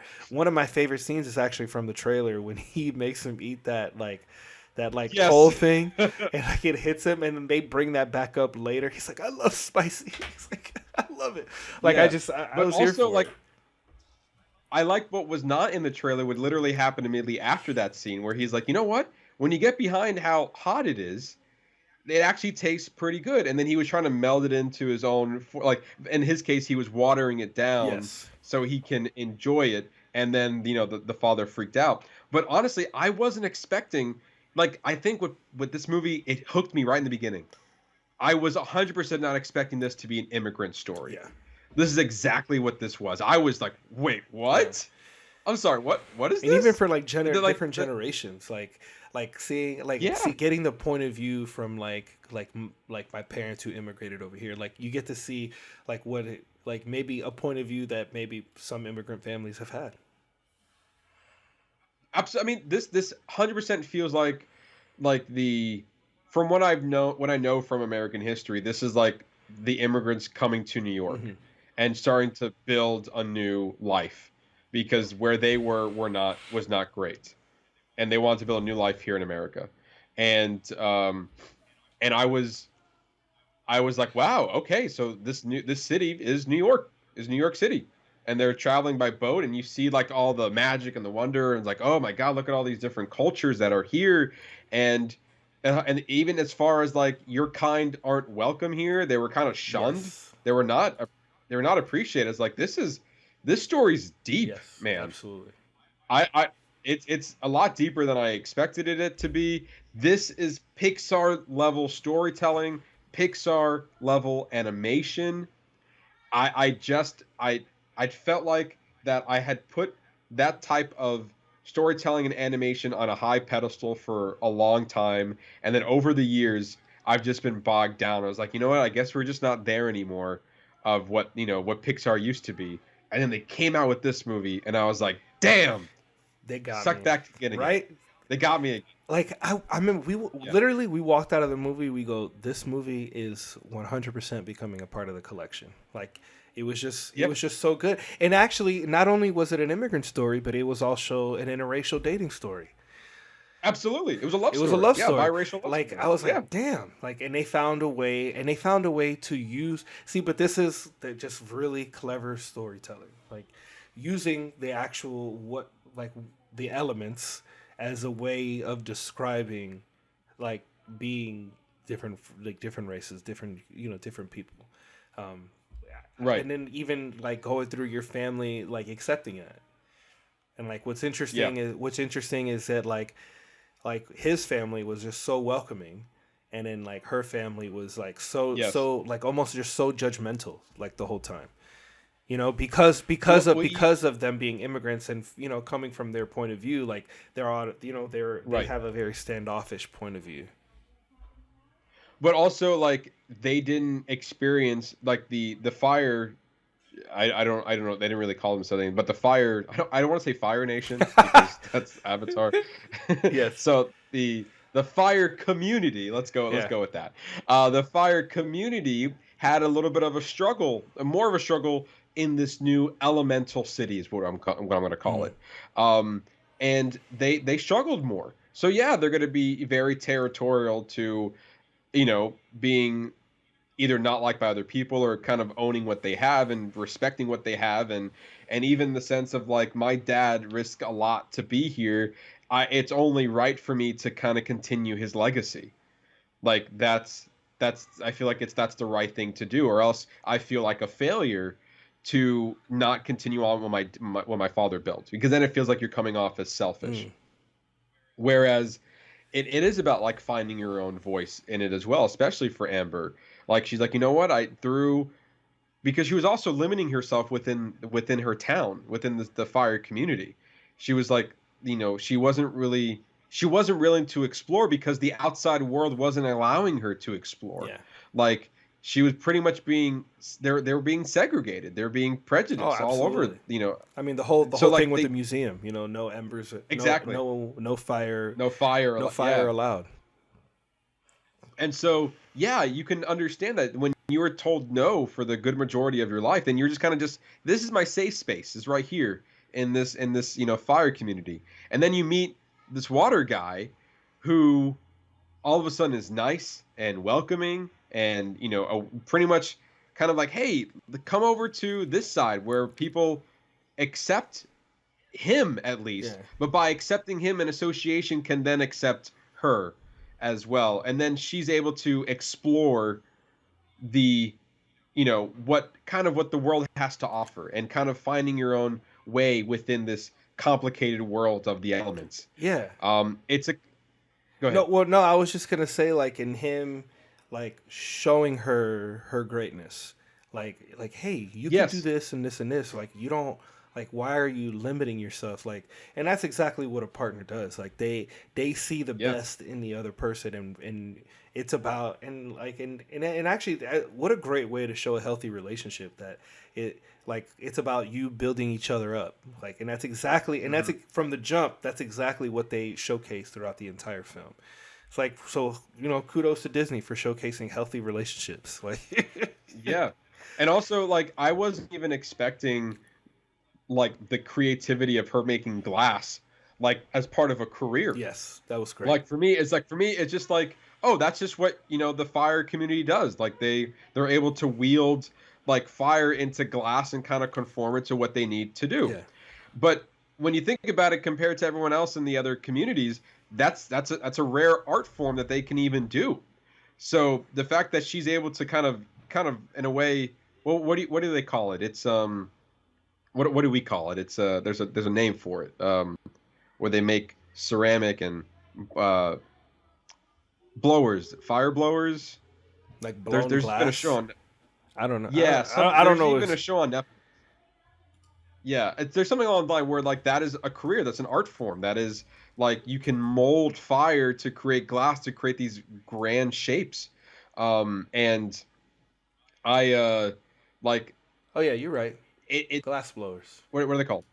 Glass blowers. Okay, so like they're able to incorporate that as far as like this is a career you can do. This isn't just fixing glass around the shop or like something that she was kind of just doing on the side of just like she made this little flower just out of nothing, and he was able to like look how creative you are. You just need to learn that this is an option for you as far as like, and then also in a way that this story was like, all right, well now in a way that because she's with it, she was forming a relationship with someone who is seen as wealthy, then she has the opportunities to grow. There's kind of one downside on that as well, but it's like, oh, well now you met someone with money, they can give you the help and the advantages you need and kind of all that stuff. But regardless of that, like it did showcase a healthy relationship there. And also like even when it came to the final moments of the movie where he sacrificed himself for her and that fire to kind of live on, like that's just another showcase of true love right there. There was even, it even kind of touched on mental health, like her learning to control, learning how to control your rage, or like really exploring like what you're angry about, like this, like talking about displacement, like, hey, you're being angry at this person, but that's actually not what you're mad about. Like giving kids that, like finding a way to show them that without actually like trying to sit down and explain it to them, showing it to them in a digestible way. Like and I think that's why, because it has a lot of good themes that are put together in a really effective manner. I mean, you made a really good point of like, because they said that your temper is just trying to tell you something. Yeah. Like you're not mad at what you're being mad at. You are mad at something else that you just haven't discovered yet. And then ultimately in the sense of the movie, she was mad at the fact that she did not want to be the owner of, she didn't want to run the shop. Like that's not something she wanted to do, but she never really it took her the course of the movie to kind of realize that, this is not what I really wanted. And it's funny because there was a sense that it wasn't obvious that she didn't want that. Like it's like I think the movie did a really good job of like, because everything was saying that she was ready, she was gun ho to run the shop when she was old enough, and she just needed to control her temper. But then as she was able to control her temper, she realized that that's not what she wanted to do. Yeah. And then I feel like the storytelling in that did a great job of kind of subverting your expectation on like weaving a story to where like, oh, this is kind of where it's leading, and she's going to be finding a way to do her own career. And then you also have a family who's welcoming, and also we get a little bit of a little bit of comedy kind of thrown in there, but it was also a really effective love story as well. I was just so surprised. I was just so surprised at how well, like literally walking out of the theater, I go, damn, like that movie was really good. And also the short, Carl's Date, that played right before the film. Carl's Date, great short. Great animated short, like showcasing somebody like re-entering society, like what is life like when your significant other has passed away? Like, can you continue life? Like, these are things that people in our society have to contend with, and I think it showcased like a really like companionship between him and Russell. Or no, that dog's name's not Russell. Dog's name is Doug. Doug. Like him and Doug's relationship, and like how much it's important to him. Like if he didn't have Doug, like he wouldn't be out doing anything. He would just be sitting at home. Like Doug is still giving him that sense of adventure of like trying to go out there and do his own thing. And they made that digestible in like those quick 5 minutes. They really did. And also, I kind of want to give credit to the director Peter Sohn, who I just want to just confirm that so he's been with Pixar for a while, but his first movie that he directed was The Good Dinosaur. I like The Good Dinosaur. And it's funny you said that. Yes, okay. I also like The Good Dinosaur. It wasn't there yet. Like for me, the good Dinosaur was a good movie. It wasn't a Pixar level movie. And then now, 8 years later, because The Good Dinosaur came out in 2015, 8 years later, he comes out with this. And he delivered. And he was like, and he delivered. Like, there you go. That is a Pixar level movie. So I'm not saying like he learned from his mistakes. He didn't make any mistakes, but like he learned from his outing with, and he's been with Pixar since he directed the Partly Cloudy, the short from there. And he's also been an actor with Pixar for quite some time now. Just kind of looking through his repertoire, he was Emile, who was Remy's brother in Ratatouille. He was the voice of him. He was also the voice of Squishy in Monsters University. And he was also, obviously he directed The Good Dinosaur. He had a role in Luca. He also, he's also the voice of Socks, the robot cat in Lightyear. Yes, which, I do remember that. One of the best parts about the movie was Socks. And then with Socks, yes, the best part about Lightyear. And then right there, you just passed Ernesto. He was a small role, but he was a voice of Genki in Spider-Man Across the Spider-Verse. Was he really? It says it. Yeah, go back up the first thing you see there on his IMDb. Look at that. Yeah, so he was the one in the room. He was one in the room. Yes.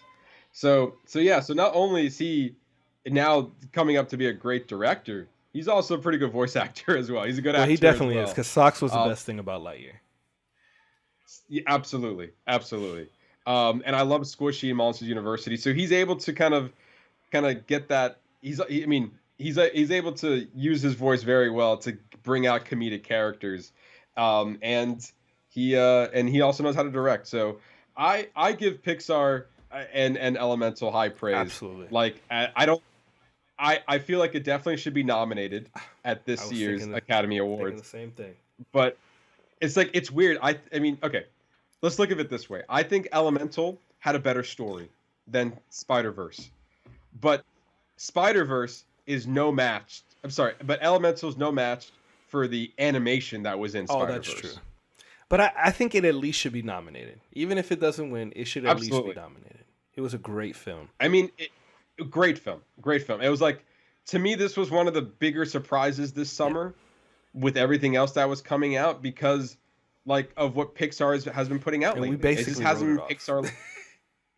Yeah, and we did, because we reviewed this movie for this episode, but we wanted to squeeze in our foreign film of the month as well. Yeah.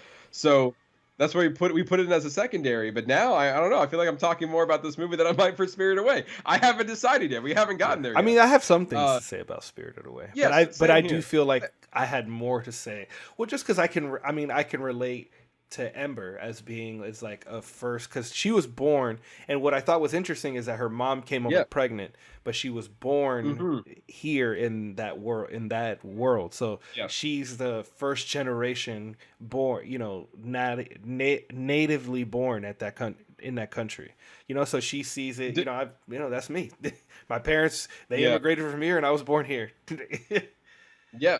My family on my father's side, they immigrated from Cuba. Yeah. They actually won the lottery. My grandfather won the lottery to bring his family to the United States from Cuba. That's wild. That's a thing. Crazy.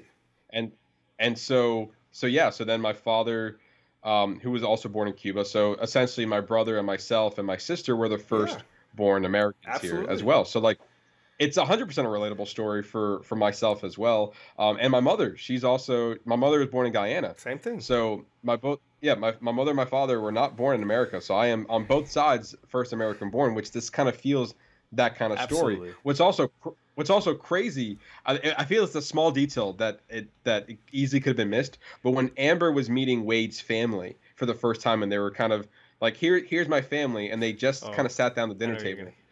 I know you're about to say. Go ahead, I know you're gonna say yeah.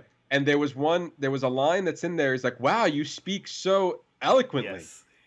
Love the little. And it's like, I was like, yeah, and I was like, wow, that's a real thing. Yeah. People, it was even funny because now, like, you hear my last name, for example, Diaz, right? There's a lot of Hispanic people who come to me and they start speaking Spanish immediately because they see my last name. But I don't speak Spanish. Yes, we know. But nothing within my dialect says that I can speak, that I can fluently speak Spanish. And for those who have been listening for so long, he might have no idea that I'm Hispanic unless me talking about it. Just the voice my alone does not say that guy's Hispanic. And so that line hit me. I was like, ooh, to me that would have hit a nerve. I was like, "Oh, you speak so well for being a fire person." It's like, wow. And then she even replied back, "Well, I was born here." Exactly. So to me, I thought that was like a great line in this movie that kind of was just kind of brushed aside in a way. That was 100% relatable for people who are watching it. And it even got me at the end, it obviously for a moment I thought they were going to, spoilers again, they thought they're going to kill off Wade. Yeah. I was like, damn. They killed him. But then how great writing. They, like, the dad who had such an issue with him, like, they all came together, and like, it was him that started to bring him back from his crying. I love that. Crying, yeah.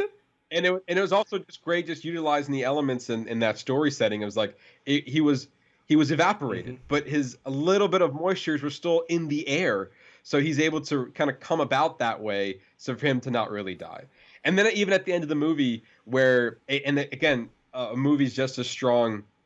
A strong movie is just as strong as its ending, and for her to kind of give that bow to her father that he never got from his father when he left that his fire tribe, or his land, I guess, to go and try to find a better life for himself. He never got his father's approval. So then when his daughter was doing something different, she was asking for her father's approval at the end of the movie, and then he reciprocated. And I thought that was just beautiful. Yes, I mean, that was such a great moment. Mm-hmm. Like, and like, not to say that I teared up, but in both those cases I got emotional about it. It's like, getting your father acceptance, finding love that other people shouldn't exist. This is forbidden love, forbidden fruit, more or less. Even the two trees picking each other's apples. We're just pruning. That was weird. Like, okay, sure. But yeah, and it was even like it moved so quickly, and so like I feel like even the beginning of the story just kind of, it was very quiet, and you got to just, through the music and visually, you got to learn about the world, learn about this family, kind of going into a place they'd never, is all new to them and starting a new life, and even seeing them in the train and kind of interacting with the other elements, and they're not really, favorable, and so they're trying to adapt that way. It's beautiful story, 100% through and through. Agreed. This one's a top contender for me for the year. For the year? Ooh, strong words. I mean, granted, I mean, that's true. We're already talking about it wanting to be nominated, so I can agree with that.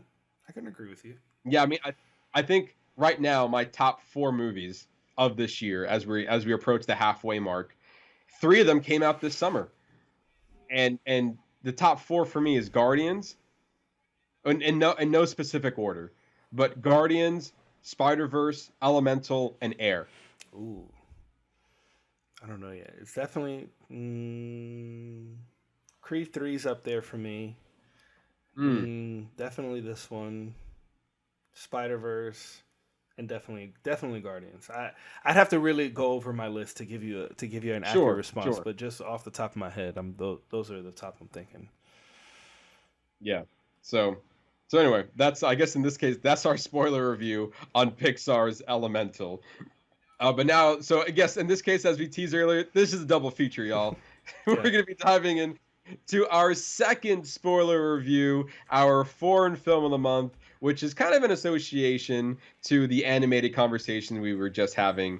Spirited Away, the Japanese anime, written and directed by, let me get the name out again. Where was that name? Written and directed by, I said it right earlier. Hayao Miyazaki. Matt, I said it wrong. Hold on, Google. I'm gonna bring it back. What are you doing? I'm gonna get Google. I must have right. Hayao Miyazaki. Hayao Miyazaki. Thank you, Google. I told you that buzz was gonna be coming handy. So anyway, Ernesto, your spoiler review. Your thoughts on the film? So I actually really enjoyed it. It came off as a very sweet story. Like, this was to start. The mom and dad, they run off into this field where that apparently is an abandoned. They abandoned amusement park. They cross over into the spirit. What they ended up finding was a spirit world. It was a spirit bathhouse run by a Yubaba. Yubaba. Where her, and it kind of becomes like this adventure story where she has to try to find her way back because her parents were gluttonous pigs and just started tearing into this buffet. So then they actually turned into pigs. And so then she gets stuck basically, she meets a group of people who kind of help her stay alive throughout this. And, it's all about how she comes back. But the part, like, overall, it was a good story. Like, it was very different. Like, it's kind of just all over. Like, you're very much in this little girl's imagination. Because then at the end, kind of you come out of it, and she's like, the parents like, oh, nothing has happened. But obviously it did happen. They were just sent back. But if you just look at it at face value, it's almost like they went exploring and she got lost, and it was like her imagination of what she was like could have actually been experiencing in the real world. And then because when she came out of it, she was more fearless. Like before, she was scared. She didn't really want to do anything. Yeah.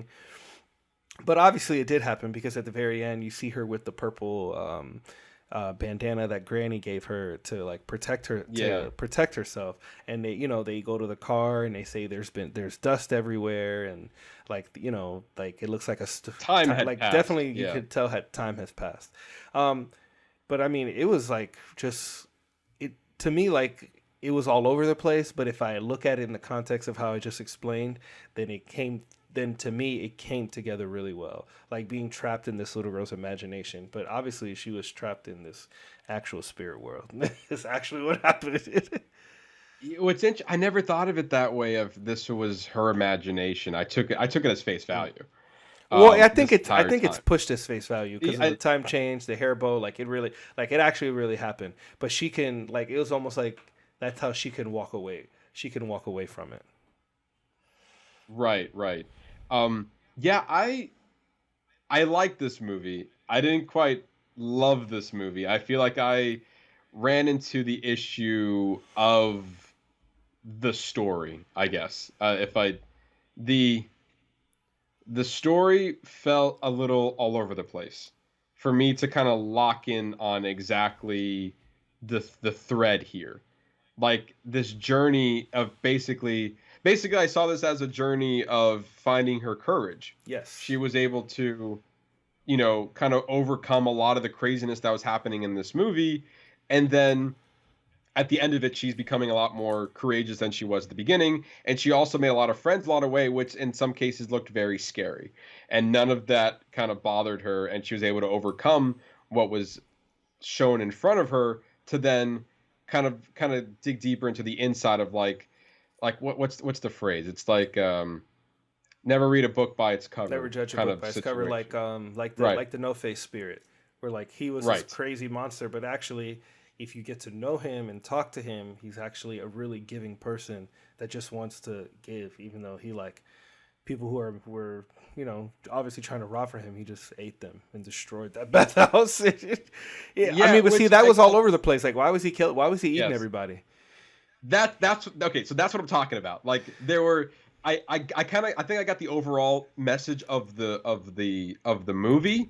I just didn't understand some of the little details of how we got there. I agree. And that was a little messy part in there, and that's the part that I wasn't quite able to quite understand. Because honestly, even the music in that movie was gorgeous. Yes. I mean, the animation and the music in that movie was beautiful. Beautifully done. I think it did a really good job of kind of showcasing the urgency of like Haku trying to get what was her name? Chihiro out of there before sundown. But also it didn't really make any sense in moving forward, because I'm like, okay, well, was she already trapped there from the beginning? Because like he was trying to get her across the bridge before the sun was coming down. But then he was like, it's too late. But it seemed like you need to go a lot further than across the bridge to get out of this spirit situation. But also what was keeping her there was also her parents. But none of which explained the why. Yeah. I think that was the big thing for me. Why did all of this happen? And I also need to probably try to take this in face value that it just did. It just is. And sometimes I have a hard time getting to that understanding. Like sometimes it just is, Matt, and you just take it for what it is. But then I often ask but why? Why? Like, okay, I understand of them kind of discovering this abandoned amusement park, and then them turning into glutton, them finding food, and then they transform into pigs. But what was the message behind that? Like, why did they turn into pigs? Why did that matter? And then she got trapped in the spirit realm. And I was like, okay, so how did that happen? And then she's stuck, and then she has to do physical labor because you can't tell people that she's a human, but then they kind of figured it out anyway, and then that didn't matter anymore. Well, that part I kind of understand because like she was kind of like a lazy brat in the beginning, like very bratty, very whiny, but like yes, by her gaining courage, she had to learn hard work. I mean, you get that whole like, think about when they had to pull that little thing out of that big slug monster. Like she's the one who actually went forward and did all the hard work to get it all out. Like whereas before, I feel like in the beginning, without her going through those experiences, she wouldn't have been so forward to try to do hard work. Like because in the beginning, they're like like the guy with the 4 or 6 arms who worked in the boiler room. He was like trying to teach her about hard work. Like you're gonna start something, you need to finish it. Like when the little thing, like you need to finish the job, and like you get that whole moment of her trying to struggle with that big. Which I didn't. When you see these little soot monsters, you don't perceive them as being really heavy. So, but it's not until you see her pick it up, they go, "Oh, damn, those things are really heavy," and then she has to seeing her struggle with that. Like I don't know, I kind of got that from that, like kind of like teaching her about hard work and the like pushing yourself through, about doing things you don't really want to do, but using that to achieve a bigger goal. That's what I got from that. Yeah. What I also liked about this movie was I think the different cast of characters that were in this were, I think, really impressive. Like it was a strong piece of the film. Like there's a lot of secondary characters I'm willing to remember very easily than most movies. Like the little soot monsters, like they stood out to me a lot. I mean, they're kind of a little bit comic relief. The baby that turned into the mouse, like the baby was weird in of itself, but then when it turned into a mouse, it kind of came into its own. And then even like the baby was like, you got to play with me forever, and outside there's germs. And then she was like, nah, your mom's lying to you, kid. See, but there's another good theme. It's like sheltering your kid. Like you're gonna make them. It's the same kind of that same element. Like you need to let your kid go and experience adventure and go out into the world to be.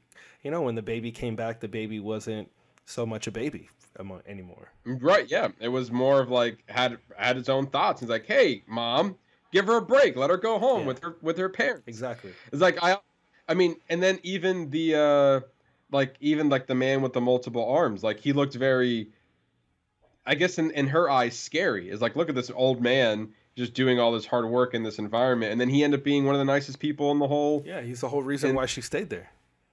Because of his good work. And then I even the scene that really kind of worked for me a lot was the slug ghost. The slug spirit that they're coming in, he smells really bad, and they have to clean him off, I guess, or he's looking for a bath and whatever the case may be, and they were prepping the big tub and kind of how all of that kind of transpired. And then she was told to go get this special token for the special herbs for it and stuff like that, at least for cleaning it anyway. And I think through that whole scene, she was able to, that was the first time she was really, like you mentioned earlier, really to come on her own.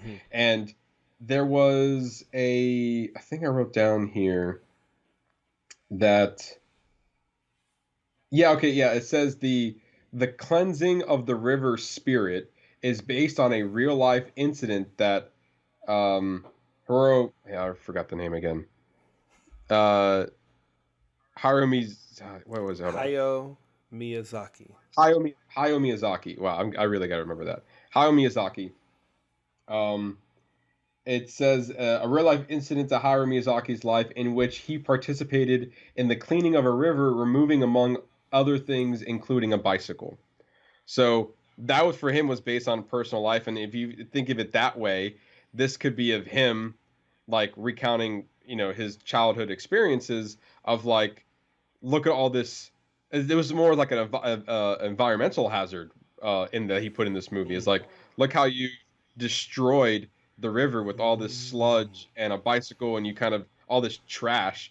And when you clean it up, then you get this nice, this nice clean, in this case, majestic spirit that kind of rewarded her for cleaning up, him for doing such a good job. And but she wasn't. But see, and that's like, when you work hard, sometimes you don't expect the rewards. Like, is exactly what you needed through. Like, if she hadn't done that, she wouldn't have got the exact thing she needed to like go to the next step to try to leave. And so even now that we're talking about it, I think more accurately for me that this movie was better in parts than it was as the whole. Like it was a lot of good parts, but maybe I see what you're saying. Like, but I think that's why, and I think that's why I had to explain it like that in the beginning, because I needed something to, like, I liked a lot of different things, but I needed something to tie it together.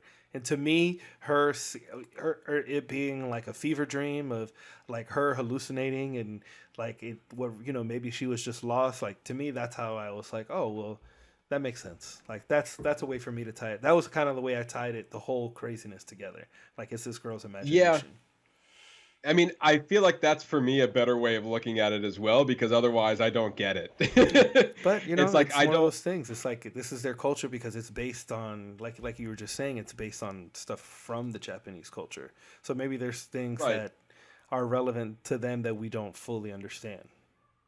I mean, that's true. But even like the revelation, the revelation of like okay, as the longer you're there, you start losing your memory. Again, that comes to why. Like, again, why were they holding her parents hostage? Like, why do that? Because we're just gonna eat them. It seemed like what they were alluding to. We're just gonna eat your parents. It's like, but why do that? Like, it didn't look like you needed to do that to anybody. There wasn't a clear line in there of like, hey, well, we trap humans and then we eat them. We turn them into pigs, get them all fat, and then we eat them. Like, if that was a line in there, then I would have like, okay, this makes sense. But that's not what was in there. Or maybe it's implied. Maybe it could be implied. Even Haku was like, thank you for allowing me to remember that I saved you when you were drowning in a river once. Yeah. So I was like, wait, what? He was the spirit of the river, but then the river dried up to make the amusement park. So then that's why he was trapped. At least I think, maybe. I mean, that's the more sense that I think you made a lot more sense out of that. I feel like I do need to watch like an explained video. Yes. Like someone's got to explain something to me. Like maybe I'm too dumb. Like maybe that's what it is. Yeah, I think I'm too dumb. Because everyone else, this is touted as one of their most popular films from Studio Ghibli. So, but it's still good. Like, there are a lot of great elements about this movie. Oh yeah, it's still good. And it's not a long movie. Absolutely. I think that's what helps too. Like, it's not like super long. Well, it's 2 hours and 5 minutes. It's at the line. Yes. Speaking of which, this is the first anime to be nominated for and win an Academy Award, like we mentioned earlier. It's also, speaking of that, has the longest runtime of any film nominated for animated feature and winning in that category at 125 minutes. So and back in the day, it was a long-running movie. I mean, a 2-hour kids movie is long when you think of it that way. I mean, it only had a budget, or at least this is according to Wikipedia, like a budget of $19.2 million, but it made over $395 million. And that's a great return. Can't go wrong with that. No, you cannot. Absolutely not. I found some behind the scenes here. It says, despite having a rich plot and developed characters, I'm not sure if I agree with that particular statement. Developed characters, yes. Rich plot, not sure. But anyway, again, I might be dumb. I might do. Well, we literally just went through like a couple different plot points and were able to like expand on them and find the value in those plot points. So I can agree with that. Okay. So despite having a rich plot and developed characters, Spirited Away was not made with a script. In fact, Miyazaki's films never have scripts. He says, I don't have the story finished and ready when we start work on the film. I usually don't have the time, so the story develops when I start drawing storyboards. The production starts very soon thereafter, while the storyboards are being developed. Miyazaki does not know where the plot is going, and he lets it happen organically. It's not it's not me who makes the film, it's the film itself. The film makes itself, and I have no choice but to follow. That's what he says. That's a true creative right there. Right? Because like That's he sees it. That's so wild. Like he sees it as like its own entity. Like he's just like the conduit that's conjuring it up. Like he literally doesn't even see himself as a creator. He's just like he's pulling this thing from the ether of the universe and like drawing it out and not for real and just like, all right, well now I want to draw this. Well now I want to draw this. It's like, well, let me narratively weave these group of pictures together because he's an it seems like he's an artist first and then he writes the story. Yes, but also I feel like in a sense is like this is a visual learner. He's for sure. Like he has these ideas in his head, but he can't put it in words. He has to draw it out. So much so that Miyazaki he's a writer, he's a director, and he draws a storyboard for the movie. Like he said, many directors have claimed that he essentially writes his movie with drawings, which we were just talking about. With films like Spirited Away being one man's work and vision. So obviously he's a visionary. The filmmaker is so influential and involved in the production. The New Yorker once called him the auteur of anime. So yeah, this is actually just an interesting way to direct a film and to write a film. And so like really in a sense when even writing that he's credited as the writer of the film, but really according to him he didn't write the movie. He drew the movie and he directed the movie. He never wrote it. So that's interesting. I'd never heard that before. Yeah, it's coming from. See, but that makes me more, even though like, but now it makes more sense when because the way we just talked about it. Like, there's a lot of different points, but there's still there's like a loose tie-in, but it does feel a little disjointed, but not in a bad way.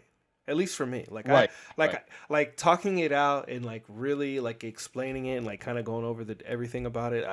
I find myself enjoying it more. The more we talk about it, the more I find I like with it. I guess if that makes sense. Yeah, and like again, visually it works, and even so, I feel like this is a question that you're gonna ask me anyway, so I'm just gonna point it out there that I watched the English dubbed. Well, that's all that was available. I wasn't going to ask you because I looked to see if there was a sub version and there was not. There was. I found it. It's really? on Max. I must have missed that. They have when I looked up, so I went under the Studio Ghibli's tab on Max, and they have a whole subdivision of like English dub, and then right underneath it says Japanese subs or English sub or Japanese English subs, and then it says English dubs. One of the two. But you could have watched it the Japanese version and then read it. But I wonder if some of the wording would have been different. Like I wonder if I would have gotten a better understanding because even the subtitles are not the same as the dub version. Right. And it's to your point, I did do some research on it. They did rewrite some of the dialogue. And it makes a difference. It actually makes a difference. It does. Very subtle differences, but it makes a difference. I agree with you there. And so yeah, so I did watch. What was my point of me saying that? I watched the English dub. Oh yeah, that's right. So Miyazaki said that, like, I think when I was looking into the subs versus dubs version, like if the dubs it's like a bad version, and I found something that he kind of said somewhere. I don't remember exactly, but he was quoted saying this was that he doesn't really matter which version you watch, but he says that for him, if it's easier for you to watch it in your native language, then for him, it's more important that you capture the visuals of the movie. So he's saying that by you watching the movie in your native language, gives you more time to appreciate the animation that's within the film, then do it that way. That's basically what he was alluding to. Is like because That makes he sense. wants people. Yeah, it makes sense. I mean, again, we see that he is a visionary through. So he's like, well, I didn't write anything, so you can. So I just want you to just watch it as the visually what it was, and visually it looked gorgeous. Yeah. Like he was able to just really use the environment and showcase these crazy worlds within the spirit realm, and an odd setting, again, odd for us as Americans, but as a bathhouse, as a setting for kind of a children's for a children's movie, which I do feel like this is kind of geared to children. This is more of like, Oh yeah. this isn't Akira. Definitely not Akira. Yeah, not that. But yeah, and I think I remember when we had Matt on for the Akira episode that he mentioned that Studio Ghibli was more geared to, like, it's the Disney version of Anime. of Japanese anime. Yeah. So, but yeah, there was one other thing that I want to point out. We did mention that, at least for the English dubbed version of the movie, that John Lasseter was an executive producer, and back in 2001 he was the man behind, one of the men behind Pixar. So I think that's kind of crazy that he kind of spearheaded, being an executive producer on it. And I don't know if you noticed, but for me it's very clear. John Ratzenberg, who is very known, he's the voice of Ham in Toy Story, and he's been the many like cameo voices in multiple Pixar movies. Not much anymore, but he was in the earlier days of Pixar, and so he also had a cameo in this movie as well in the English dubbed version. Oh, He really? was like he was like the assistant to. He was like the assistant's assistant to Yubaba. It's like, so the guy that was preventing the young girl to get like the bath token, he was that guy's assistant. Ah, okay. Like that little frog thing. So, no, it wasn't a frog. He was like a human, I think, or a spirit, or whatever they call it. But yeah, so I recognize his voice, and then Haku, like I was like, that voice sounds really familiar. Where I looked into it, at least in the English dubbed, and he was the voice of Binks in Hocus Pocus. And he was, yeah, I can hear it. Yeah. and he was also the voice of Max in a Goofy movie. Oh, that's wild. Yeah.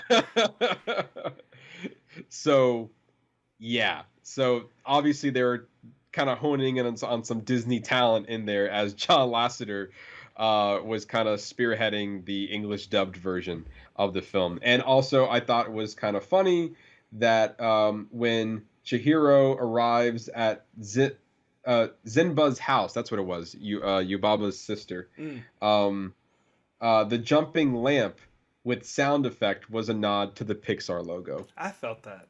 It felt I felt that It felt too. a little Pixar-y. Yes.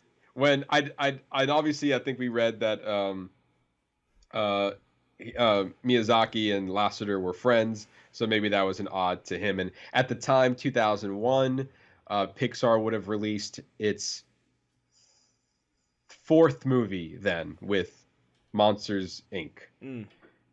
I think before that was Toy Story, Bugs Life, Toy Story 2, and then 2001 was Monsters, Inc. So they probably made friends along the way of basically being the innovators of animation back in the, in early 2001. But yeah, I think I also read here that, even think about it, Studio Ghibli started in 1984. So this studio's been around for a while, and Miyazaki was the kind of the director who it was the first director for his film. I don't know how to pronounce this word. Nasusa of the Village of the Wind. And so that was the first film under Studio Ghibli. And since then, when at the time that Spirited Away came out, it was the 13th film in Studio Ghibli's library and the 6th film that Miyazaki directed within the 13. Wow. And so then, I think 2 weeks ago, we talked about Miyazaki was... It was funny because I think back in 97 he was going to retire, and then one thing led to another, and he was also inspired to do Spirited Away. Long story short, he didn't retire, and he's directed many other movies since then, since his his false retirement, and so much including the movie that's coming out that we talked about a few weeks ago, How Do You Live, is also a Miyazaki picture that we know nothing about. This is the movie that's getting zero marketing whatsoever, so we don't know anything about this movie, and it's just going to be released. So that's something to be looked forward to. I'm going to watch it too. Interested. Even the question, was this also your first Studio Ghibli movie? Yes. Is Ponyo a Studio Ghibli movie? It is. It's also directed by Miyazaki. I saw that movie a really long time ago, but I like it's almost like I didn't watch it. So I'm gonna go ahead and say yes. Okay. This is my first. Yeah. So got it. But yes, this was my first. I'm inclined to watch more. I guess it's interesting. It's good animation. It's great animation. Absolutely. I think another big popular one from Ponyo was one of them. Was a popular one that I can remember, and even My Neighbor Totoro, also directed by Miyazaki, and that came out in 1988. And I think that's like their mascot for Studio Ghibli. If you look at their logo, it is that creature that was in the film, and that's kind of like their mascot from there. But yeah, I think between my Neighbor Totoro, Spirited Away, and Ponyo was like the three movies I'd known that was from Studio Ghibli. All the other ones would be a surprise for me. If we continue, watching these movies on our downtime or in future foreign films. But anyway, final thoughts, Ernesto. I thought it was a good movie. I thought it had a lot of good themes. It was just very innovative. It was the colors, the animation was beautiful. Like you said, the score. The score was definitely there. It's got me interested to see more of his projects. And I just think he just comes at it from such an interesting point of view. Like, whereas we talked about him drawing it out and then writing it. Mm-hmm. Yeah, I agree with you. I think you might have liked it a little bit more than myself. Like I enjoyed the movie. I just had a hard time connecting with the film. And that connection I made myself. They didn't give me that connection. Right. I made that connection. and that's fine, but I feel like I want the movie to make that connection. I want to connect with the film. So I felt a little bit disconnected from the movie. The story was kind of all over the place, but it was good in parts. And like you mentioned, it had great themes, great animation, a great score, great supporting characters. The lead are what was her name again? Chihiro. She was fine. I think obviously as she was willing to gain more courage, she was a more of like, okay, I can get behind this character now. In the beginning, she, like you said, she was a little bit whiny.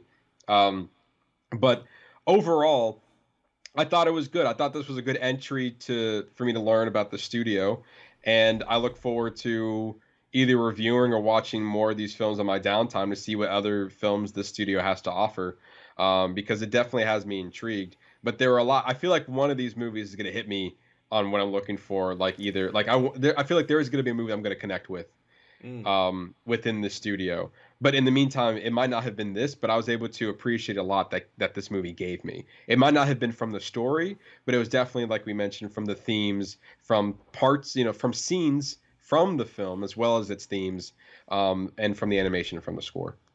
Agreed. And so there you go. That's our foreign film of the month, Spirited Away, and our spoiler review of the film. And that's all the show we have for you guys this week. As always, we have fun doing foreign films of the month. We try to do these at least once a month. Sometimes a month gets packed and it gets away from us. But for the most part, I would say 10 out of the 12 months, we do a pretty good job keeping up. Oh, yeah. I think we do pretty good. Yeah. And we also try to, keep it diverse. We don't try to stick with one country. We'll come back to a few. Like, I think then the last time we did an anime was when we reviewed Akira back last year. Yep. If I'm not mistaken. But yeah, we've explored Norwegian films, German films, Indian films, Japanese films, Italian films, South Korean films. So I like them. I think we like a lot of South Korean films. There's been quite a few that we've really liked. That's very true. That's very true. But yeah, we try to just kind of be diverse here as we kind of explore all different types of films. But then when there are ones that we do like, we kind of like, all right, well, we did like a South Korean film. Let's give another one a try. And so that's kind of there as well. And then also when the Oscars come around, that's a great excuse because we got 5. We know we gotta watch anyway. So so we gotta hunt them down. And then sometimes that's true. Sometimes they're good, and sometimes they're not. Sometimes yes, that is correct. Like, what was that? Do you know that donkey one that we watched? EO. Oh, EO, that was awful. That was not good. That was rough. No, it was not. That was rough to watch. You know, I think I just discovered as I was doing my research for new to streaming for July, The Quiet Girl is finally coming to Hulu. So that is just, and so it took us a while just to get to streaming, as we were talking about before, and we were trying to look for that movie, but it's now coming to streaming, and we were talking about it all the way since March. So maybe that's a possible next step. Yeah. Maybe we might find something else. Who knows? We haven't decided yet. But we do like doing foreign film of the month, and we try to do these at least, like I said, at least once a month, and we always have fun. I feel like we have a great time with these episodes because we don't know what we're gonna get out of these movies. So. And we also get to learn from these movies as well. I think that's the most important thing that we come out of this. Like how other people, like I think the biggest takeaway for me was how this guy directs his movies. He's a visionary. He draws and doesn't write, which is interesting. But anyway, that's all the show we have for you guys this week. As always, if you want more from us, you can find us on our social media channels, on Instagram at Box Office. On Instagram at boxoffice_bingers, our Facebook and TikTok page at Box Office Bingers, and our Twitter page at Box Office Binger without the S. Ernesto, tell our lovely listeners what they can look forward to next week. We are reviewing Indiana Jones and the Dial of Destiny. Harrison Ford cracking the whip one last time. The Logan. One last time. The Logan of Indiana Jones. That's basically... directed by James Mangold, who directed Logan. Exactly. So that's what I'm saying. Supposed to be. I've heard mixed things, but I'm seeing it tomorrow, so I'll be able to form my opinion. And we'll be back next week. I guess since you're watching it tomorrow, time to do or have you been watching the other 4? No, I'm gonna go. See, I decided. I was like, I want to go into it as like a new. Like I've seen the original 3. I've never seen the 4th one, but it's been so long. It's been so long that I'm like, you know what? I'm just gonna watch this one, and I'm gonna go into it fresh and see if I can enjoy the movie, as opposed to being distracted by that's a callback from here, or that's a callback from here, or that's a callback from there. Like I want to come interesting to it from approach. I want to come to it from the other perspective. Then I'm curious. I'm assuming you're gonna do a full rewatch. Absolutely. Yeah. Yes. I mean, I've seen all 4 before, but this is more of a refresher. Yeah. So, like right now, I'm 1 down out, and I got 3 more to go. So we'll be discussing all that next week, and hopefully, if all the cards line up, we'll have a guest on for the show as well. And I'm looking forward to the next one. This is one of my highly anticipated movies of the summer. It was Spider-Verse and Indiana Jones. Don't set yourself up for failure. Don't set expectations. I know. Setting expectations. I know. I've also heard mixed reviews, so so it's going a little bit lower. Yeah. But I'm also really excited. James Mangold, in my opinion, has not made a bad movie. And it's Harrison Ford. And it's exactly.